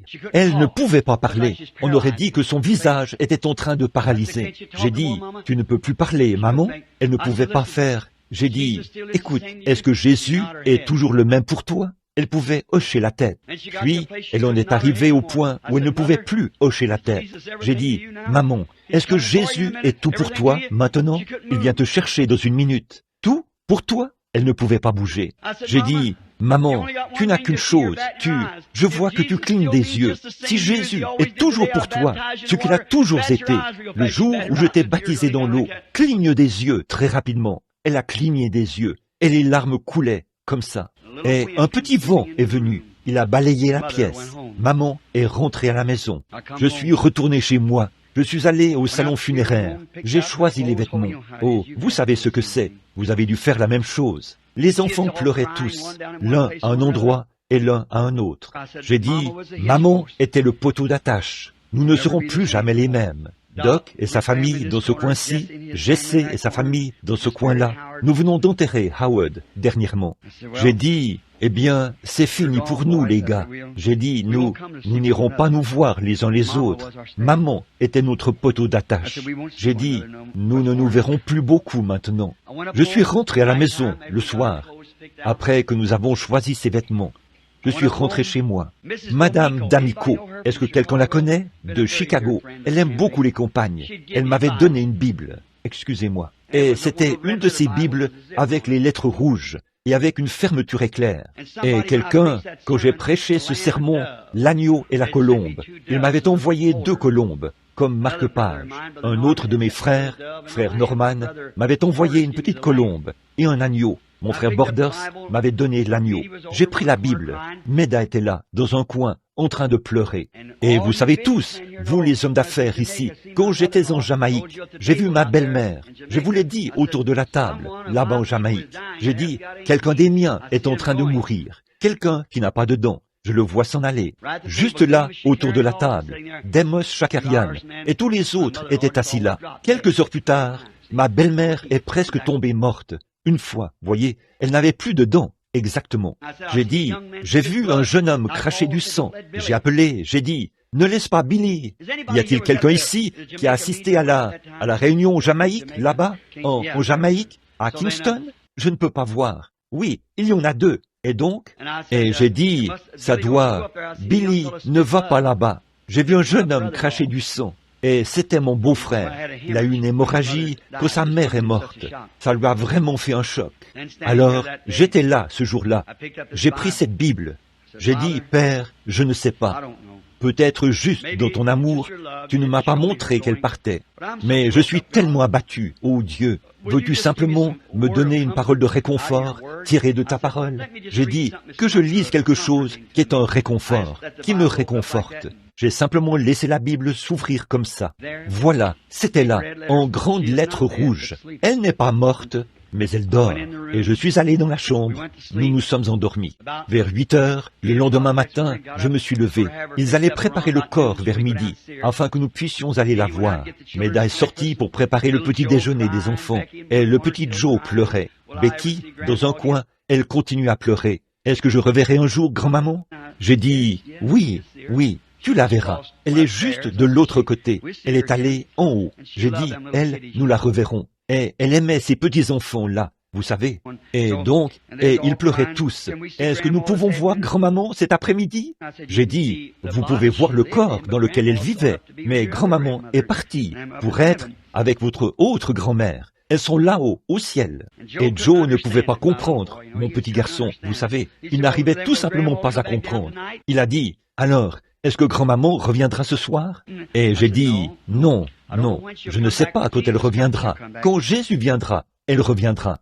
Je me tenais là, et je me suis retourné. Je suis entré dans la pièce. Et quand je l'ai fait, ne me demandez pas de l'expliquer. Il n'y a aucun moyen de l'expliquer. Je me suis vu debout là-bas, exactement comme je vois cet auditoire. Et je conduisais les chants. Je n'ai jamais fait ça. Je ne peux même pas chanter du tout. Donc, et il y avait une énorme foule de gens. De ce côté-ci, la salle semblait être à l'extérieur, comme, je ne sais pas comment vous pourriez l'appeler, inclinée un peu comme une colline, et un peu comme un amphithéâtre. Et c'était tellement loin derrière, les rangées, qu'elles devaient être élevées comme ceci. Alors ceux qui étaient tout au fond devaient regarder dans cette direction-ci. Mais juste là, au milieu, seulement 3 rangées, comme ceci. Et en plein milieu, il y avait comme des bancs provisoires attachés là. Et des petits-enfants handicapés moteurs, infirmes, étaient là, dans ces rangées. Je portais un complet foncé, et je chantais « Amélie, amenez-les, amenez-les petits à Jésus. Nous le chantons assez souvent à l'église, surtout lors de la consécration des enfants. Et il y avait comme une loge ici, où les célébrités s'assoient, et la chaire était proche de ça. Mais j'étais en bas, en train de conduire les chants, et tout à coup, alors que je me tenais là, en train de me regarder, alors, oh, n'essayez pas de le figurer, parce que vous ne pouvez pas. Alors, quand j'étais ici, alors c'est devenu ici, je ne sais pas. Les deux ont formé un tout. Et c'est une bonne chose quand les deux forment un tout. J'ai un appareil photo là-bas. En venant ici, je ne savais pas comment prendre une photo. J'ai regardé à travers la chose et là, je pouvais voir 5 ou 6 objets différents. Alors j'ai commencé à faire la mise au point. Billy m'a dit, il a dit, fais la mise au point et ils deviendront un seul. C'est une bonne idée de faire ça, vous savez. Vous voyez les choses différemment quand vous faites la mise au point. Et utilisez la parole de Dieu pour faire la mise au point sur lui et vous verrez de quoi je parle. Mais réglez-la. Faites la mise au point d'abord, voyez-vous. Alors, j'étais là, à regarder, et je suis entré dans cette vision. Et pendant que j'étais là, j'ai remarqué qu'une personne de renom est entrée par l'arrière de la salle. Et ils étaient, j'ai dit, eh bien, ils s'avancent vers la loge pour les célébrités. Alors, ils se sont avancés dans cette direction-ci. Et je me suis dit, eh bien, je vais chanter encore une fois, pendant que cette dame s'avance. Elle était habillée à l'ancienne mode. Maintenant, certains d'entre vous, mesdames, vous vous souviendrez de ceci, quand elle portait un genre de jupe, comme autour d'ici, qui descendait très bas, par-dessus des chaussures à lacets, et elles avaient un genre de... Comment appelle-t-on ces choses comme ce que porte en ce moment cette dame qui est ici? Cette blouse, une de ces choses-là, et des manches vraiment bouffantes. Vous vous souvenez de cela? Et ça montait autour du cou, ici. Il y avait un genre de petit bouton, quelque chose qu'on insérait là. Puis, elle portait un grand chapeau, au côté recourbé. Et les dames, à cette époque-là, elles portaient de longs cheveux. Alors, elle les coiffait vers le bas comme ceci, ils posaient un chapeau et le fixaient avec une épingle, vous savez, pour qu'il reste en place, car elle devait monter en Amazone et tout. Donc, cette dame s'approchait, et tout le monde respectait cette dame. Et je me suis dit, eh bien, elle ira dans la loge des célébrités. Et donc, j'ai dit, une fois de plus, tous ceux qui sont de ce côté-ci, amenez-les. Maintenant ici, amenez-les.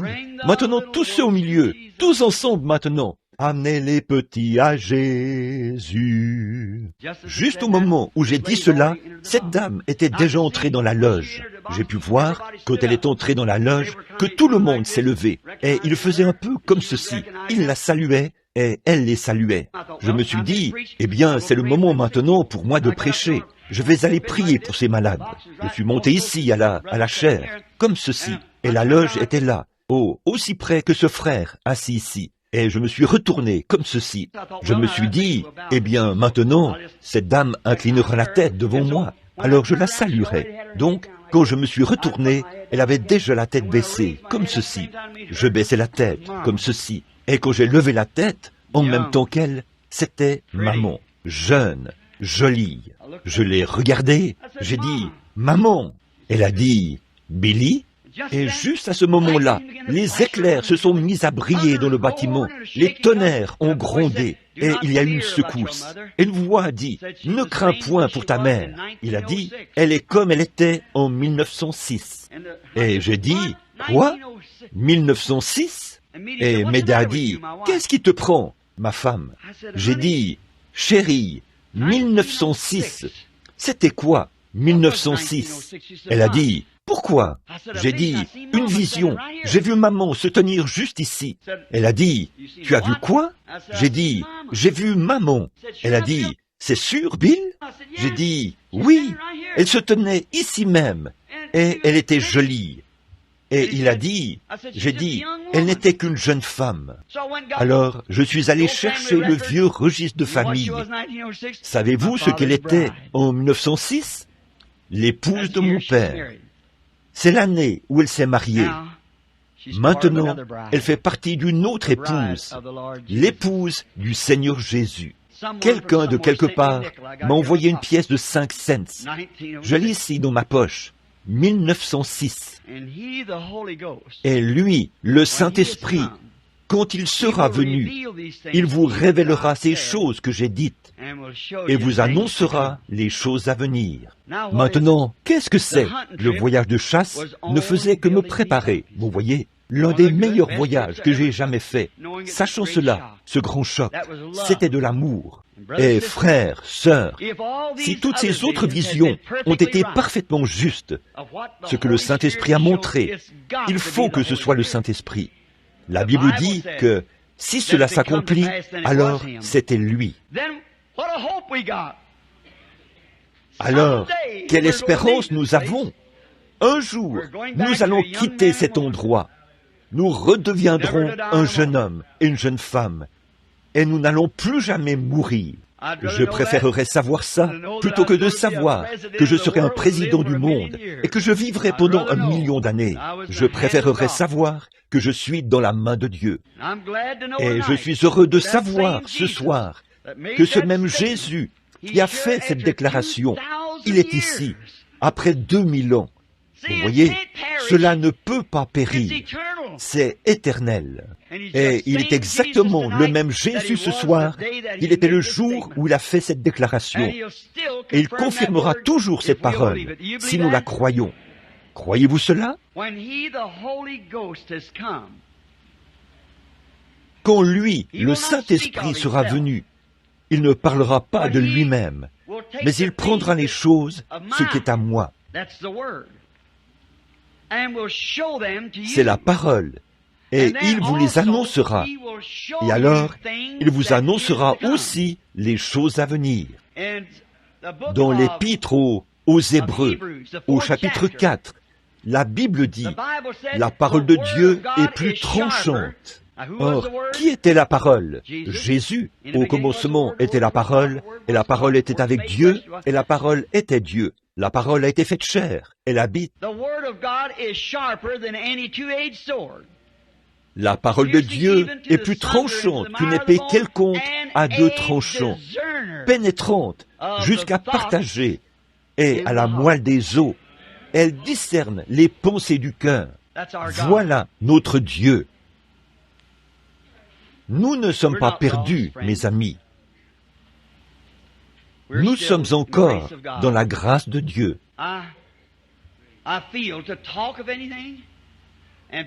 Je pense de parler de quoi que ce soit et de parler du passé.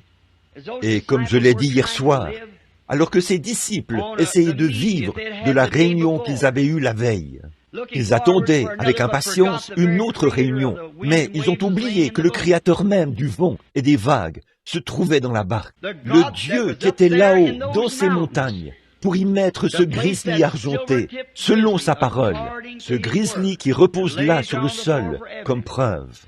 Maintenant, si vous désirez écrire à cet homme, écrivez simplement Bad Southwick, S-O-U-T-H-W-I-C-K, Bad Southwick, Fort St. John, Colombie-Britannique, et il vous répondra par lettre. Et au fait, si vous partez à la chasse, c'est un bon gars avec qui y aller. Maintenant, remarquez, il a raconté cela à tous les chasseurs qui parcourent cette route, si bien que je crois que je vais avoir une vraie réunion la prochaine fois que j'irai là-bas, seulement avec des guides. Oui, d'avoir vu ces choses arriver exactement comme elles se sont produites. Ça, c'était l'année dernière. Voilà, cette année-ci, maintenant même. Ce même Jésus qui a fait cette promesse a dit « Je ne te délaisserai point et je ne t'abandonnerai point. Je serai avec toi tous les jours, même jusqu'à la fin du monde. » Vous croyez ça? Avec de telles preuves, avec une telle vérité confirmée, une vérité absolue. Comment pouvons-nous nous sentir autrement que comme si nous voulions passer à travers ce toit, être enlevés? Avons-nous laissé les choses du monde nous engourdir au point qu'en voyant des choses aussi vitales, indéniables, prouvées comme étant la vérité? Maintenant, chaque personne malade ici, si seulement vous croyez que celui-là même qui a fait cette promesse, et que celui-là même qui a délivré ce garçon de l'épilepsie, cet homme, il est le même Dieu qui est ici même en ce moment. Si je pouvais vous délivrer de cela, je le ferais. Mais je ne peux pas le faire. Il a déjà acquis cela pour vous. La seule chose que vous avez à faire, c'est d'y croire. Que se serait-il passé si le garçon avait eu cette crise et que la petite femme avait dit « Bon, qu'est-ce que cette chemise a à voir avec ça ?» Ça ne marcherait probablement pour personne d'autre. Voyez, seulement pour lui, parce que c'est à lui que cela s'appliquait. Naaman a plongé 7 fois dans le fleuve, mais quelqu'un d'autre qui y plongerait ne se remettrait probablement pas de la lèpre. Voyez?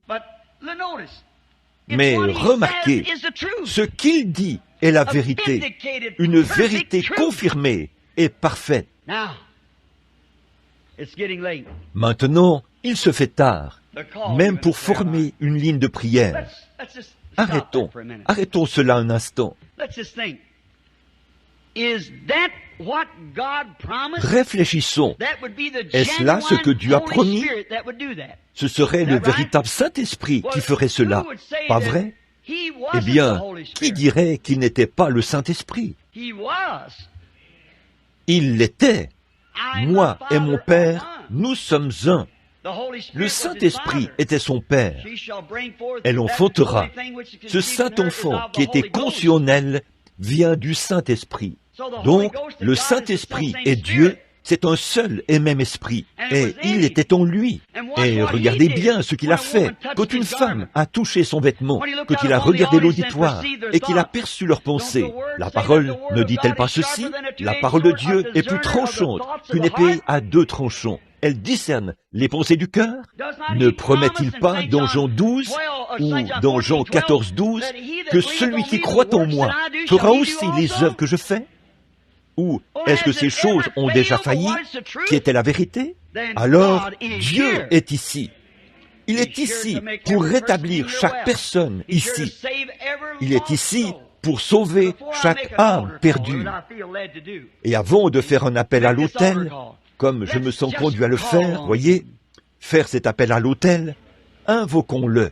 Combien d'entre vous renonceront ou diront, si je peux, peut-être que les nouveaux venus ici disent, je n'ai jamais vu une de ces réunions.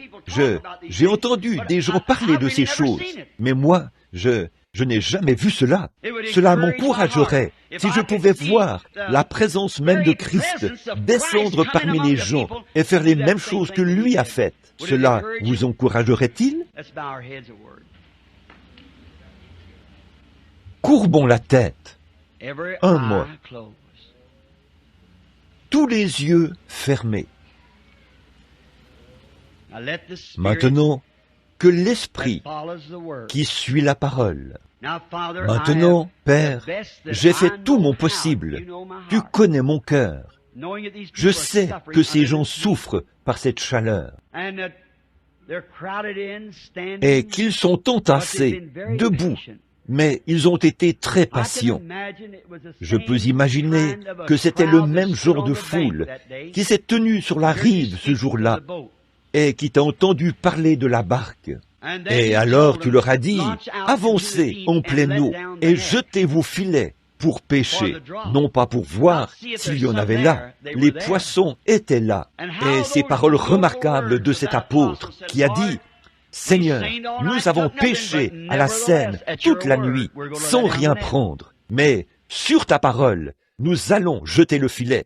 Et quand ils ont obéi à ta parole, ils ont pris une grande quantité de poissons, au point où leurs filets ont commencé à se rompre. Seigneur Jésus, il ne fait aucun doute que beaucoup de femmes ont laissé leur lessive ce matin-là. Beaucoup d'hommes ont quitté leurs champs, les récoltes. Des pêcheurs ont laissé leurs filets pour entendre la parole de Dieu. Seigneur Jésus, si tu étais ici sous une forme physique ce soir, il est fort probable qu'il n'y aurait pas plus de personnes qui se réuniraient ici que celles déjà présentes. Mais ces gens croient que tu n'es pas mort, que tu es ressuscité des morts, que tu manifestes ta parole et que tu tiens ta parole, la parole que je leur ai lue dans les Saintes Écritures ce soir. Comme notre Seigneur, à qui on a donné une Bible une fois, ou le rouleau, et il a lu, puis il s'est assis, et il a dit, aujourd'hui, cette parole de l'Écriture est accomplie. que cela se reproduise, Seigneur, qu'encore une fois, aujourd'hui même, ce soir même, cette parole de l'Écriture que j'ai lue s'accomplisse.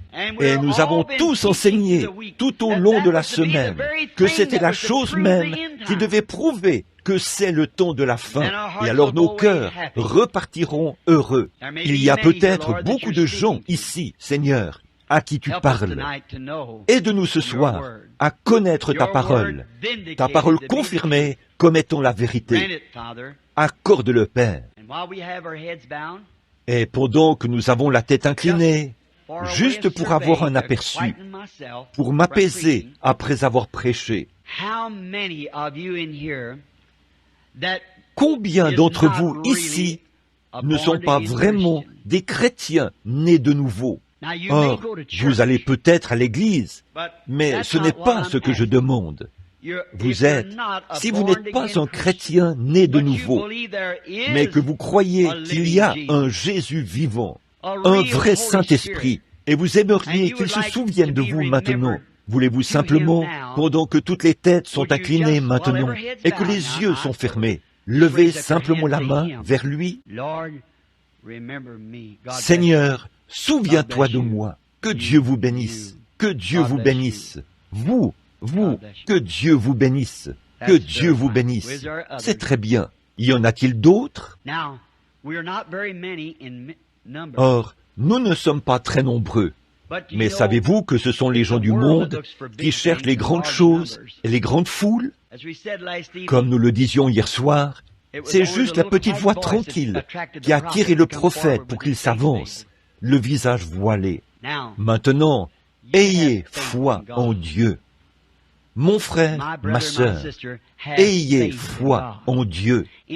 Et si notre grand et bon Seigneur Jésus vient là, où cette parole est posée, ici, sa propre parole, ouverte, et qu'il vous prouve que ce Saint-Esprit dont je parle est la vérité.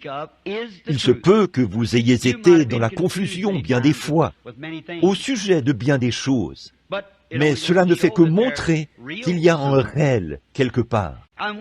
Et quand il le fera, je veux que vous qui avez levé la main, vous veniez me voir un instant. Maintenant, vous pouvez lever la tête. Seigneur Jésus, prends le contrôle de ce service maintenant. Je suis ton serviteur. Et toute la prédication, une seule parole de toi, comptera plus que tout ce que nous pourrions dire au cours de notre vie. Une seule parole. Accorde-le maintenant, Père. Alors que je remets ceci, ces témoignages, tu sais qu'ils sont vrais, Père. Tu es celui qui les a donnés, et ils n'ont jamais failli. Accorde-le au nom de Jésus. Amen. Maintenant, combien de personnes ici n'ont pas de carte de prière, mais sont malades? Levez la main partout dans le bâtiment. Ceux qui n'ont pas de carte de prière, mais sont malades. Très bien. Et ceux qui ont des cartes de prière, levez la main. C'est à peu près pareil. Et c'est mélangé. Maintenant, en regardant dans l'auditoire, d'abord, pour être honnête devant Dieu et devant vous. Je sais que je regarde par ici, quelques-uns de mes amis sont assis ici, dans ce coin-ci. Frère Noel, et Sir Jones, et frère Outlaw, mon fils, c'est frère Si et frère Moore.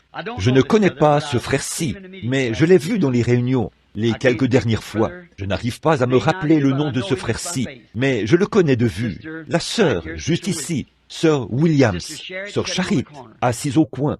Tout au fond, à l'arrière, il y a des gens du tabernacle de Jeffersonville. Assis juste ici, c'est un précieux ami à moi, âgé de 90 ans, qui vient de l'Ohio et qui traverse le pays en voiture. Je pars pour l'Afrique, et lui et sa charmante épouse ont demandé s'il pouvait aller en Afrique avec moi. Il a dit, nous payerons, âgé de 90 ans, un frère allemand. Il n'avait jamais connu le Seigneur.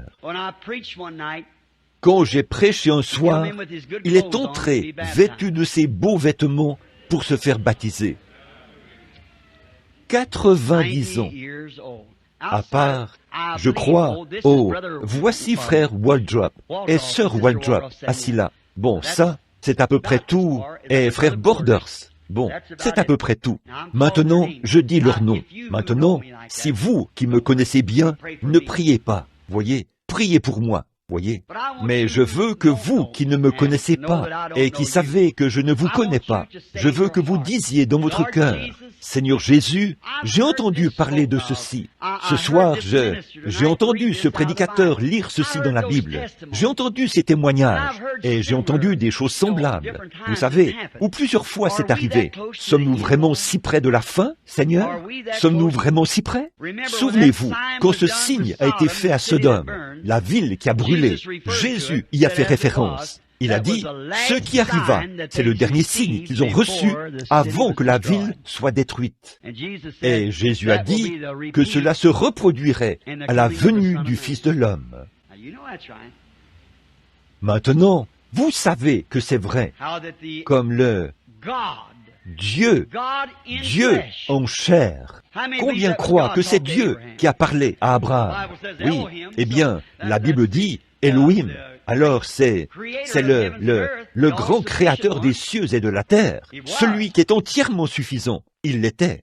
Qu'est-ce qu'il montrait? Il était dans un corps humain, se tenait là et mangeait la viande d'un veau et buvait le lait de la vache. Et ensuite, il pouvait disparaître hors de vue. Je vous visiterai au temps fixé que je vous ai promis. Voyez, il l'a appelé par son nom et le dos tourné. Il a dit, où est Sarah? Il a répondu, elle est dans la tente, derrière toi. Il a dit, je vais te visiter à la période de la vie. Et Sarah a dit, là-bas, dans la tente. Il a dit, pourquoi Sarah a-t-elle ri? Souvenez-vous, la Bible dit qu'elle était dans la tente, derrière lui. Il a dit, pourquoi Sarah a-t-elle ri? Sarah a dit, je n'ai pas ri. Il a dit, oui, tu as ri. Voyez, c'est vrai. Un homme qui se tenait là, Dieu qui se représentait dans une chair humaine. Jésus a dit qu'il en serait de même à la venue du Fils de l'homme.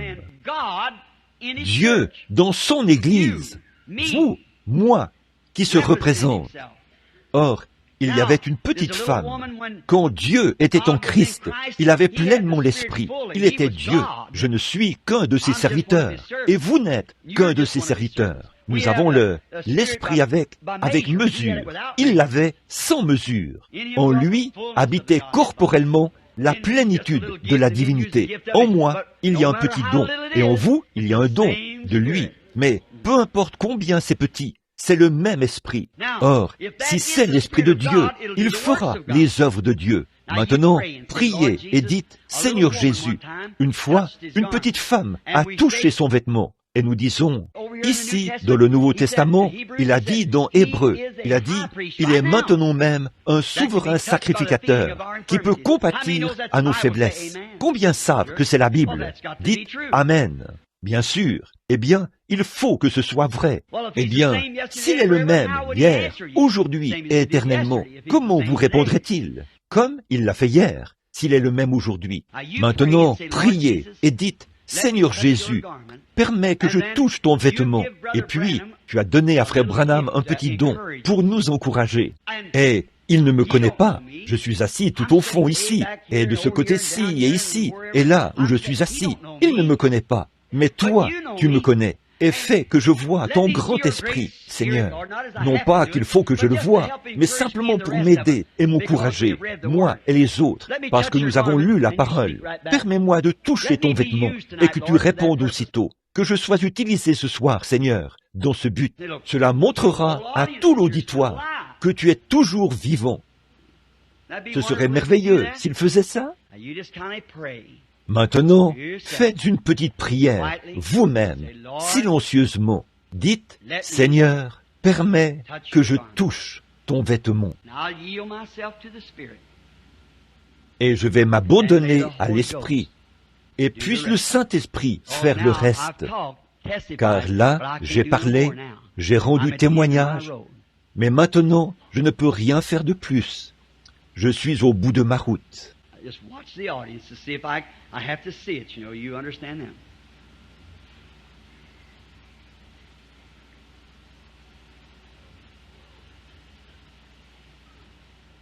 J'observe simplement l'auditoire pour voir si je Il faut que je le voie, vous savez. Vous comprenez ça. Back to my left. Way back, about middle ways back of the À ma gauche, tout There's a au woman fond, praying. à peu près au milieu de la salle, là-bas, il y a une femme qui prie. She's fixing to die if God doesn't help her. Elle est sur le She point has de cancer. mourir si Dieu ne l'aide pas. And the cancer is Elle a on un her breast. cancer, et c'est un cancer du sein. Oh, may Oh, she not miss it. qu'elle ne le manque pas. Help me, O Lord. Aide-moi, ô Seigneur. Sister, if you will believe. Sœur, si vous croyez, oh là là, elle va le manquer. Lord Jesus, help us, we pray. Seigneur Jésus, aide-nous, nous t'en prions. Mary, May, Marie, mais... Voilà. Sommes-nous des inconnus l'un are pour we l'autre? strangers to one another? Je ne vous I don't connais know pas. you. Vous You ne don't me know me. connaissez pas. Was that the Était-ce là condition? l'état? Was everything was said was true? Est-ce que Then tout believe ce it. qui était dit était vrai? Alors, croyez, ce sera terminé. Amen. Now, Maintenant, from the des darkness ténèbres that was qui étaient over, au-dessus it's light. d'elle, c'est maintenant devenu de la lumière. Just Aussi as sure sûr that boy, que ça a the été le epilepsy cas pour ce stayed away garçon, from him, dont the l'épilepsie same est restée God, loin de lui, the one le that's up même there in the Dieu, Northwood, celui qui était là-haut the dans les same bois God du here. Nord, c'est le même Dieu ici. Just keep believing. Amen. Continuez simplement à croire. Believe. Amen. Si tu peux croire. Here it is over a woman sitting here in front of C'est me. ici, au-dessus d'une femme, assise ici devant moi. She's got something wrong Elle a in her quelque back. chose qui ne va pas au dos. It's a disc out in her back. C'est un disque qui est déplacé dans le dos. Elle n'est pas She d'ici. isn't from here. Elle vient du Montana. She's from Montana. Elle s'appelle Her name is Mademoiselle Stubbs. Stand up. Receive your healing in the name of Jesus Christ. Levez-vous, recevez votre guérison au nom de Jésus-Christ. You don't have Ne to forcez rien, Relax. détendez-vous. A big fella sitting here looking at me, doing like that.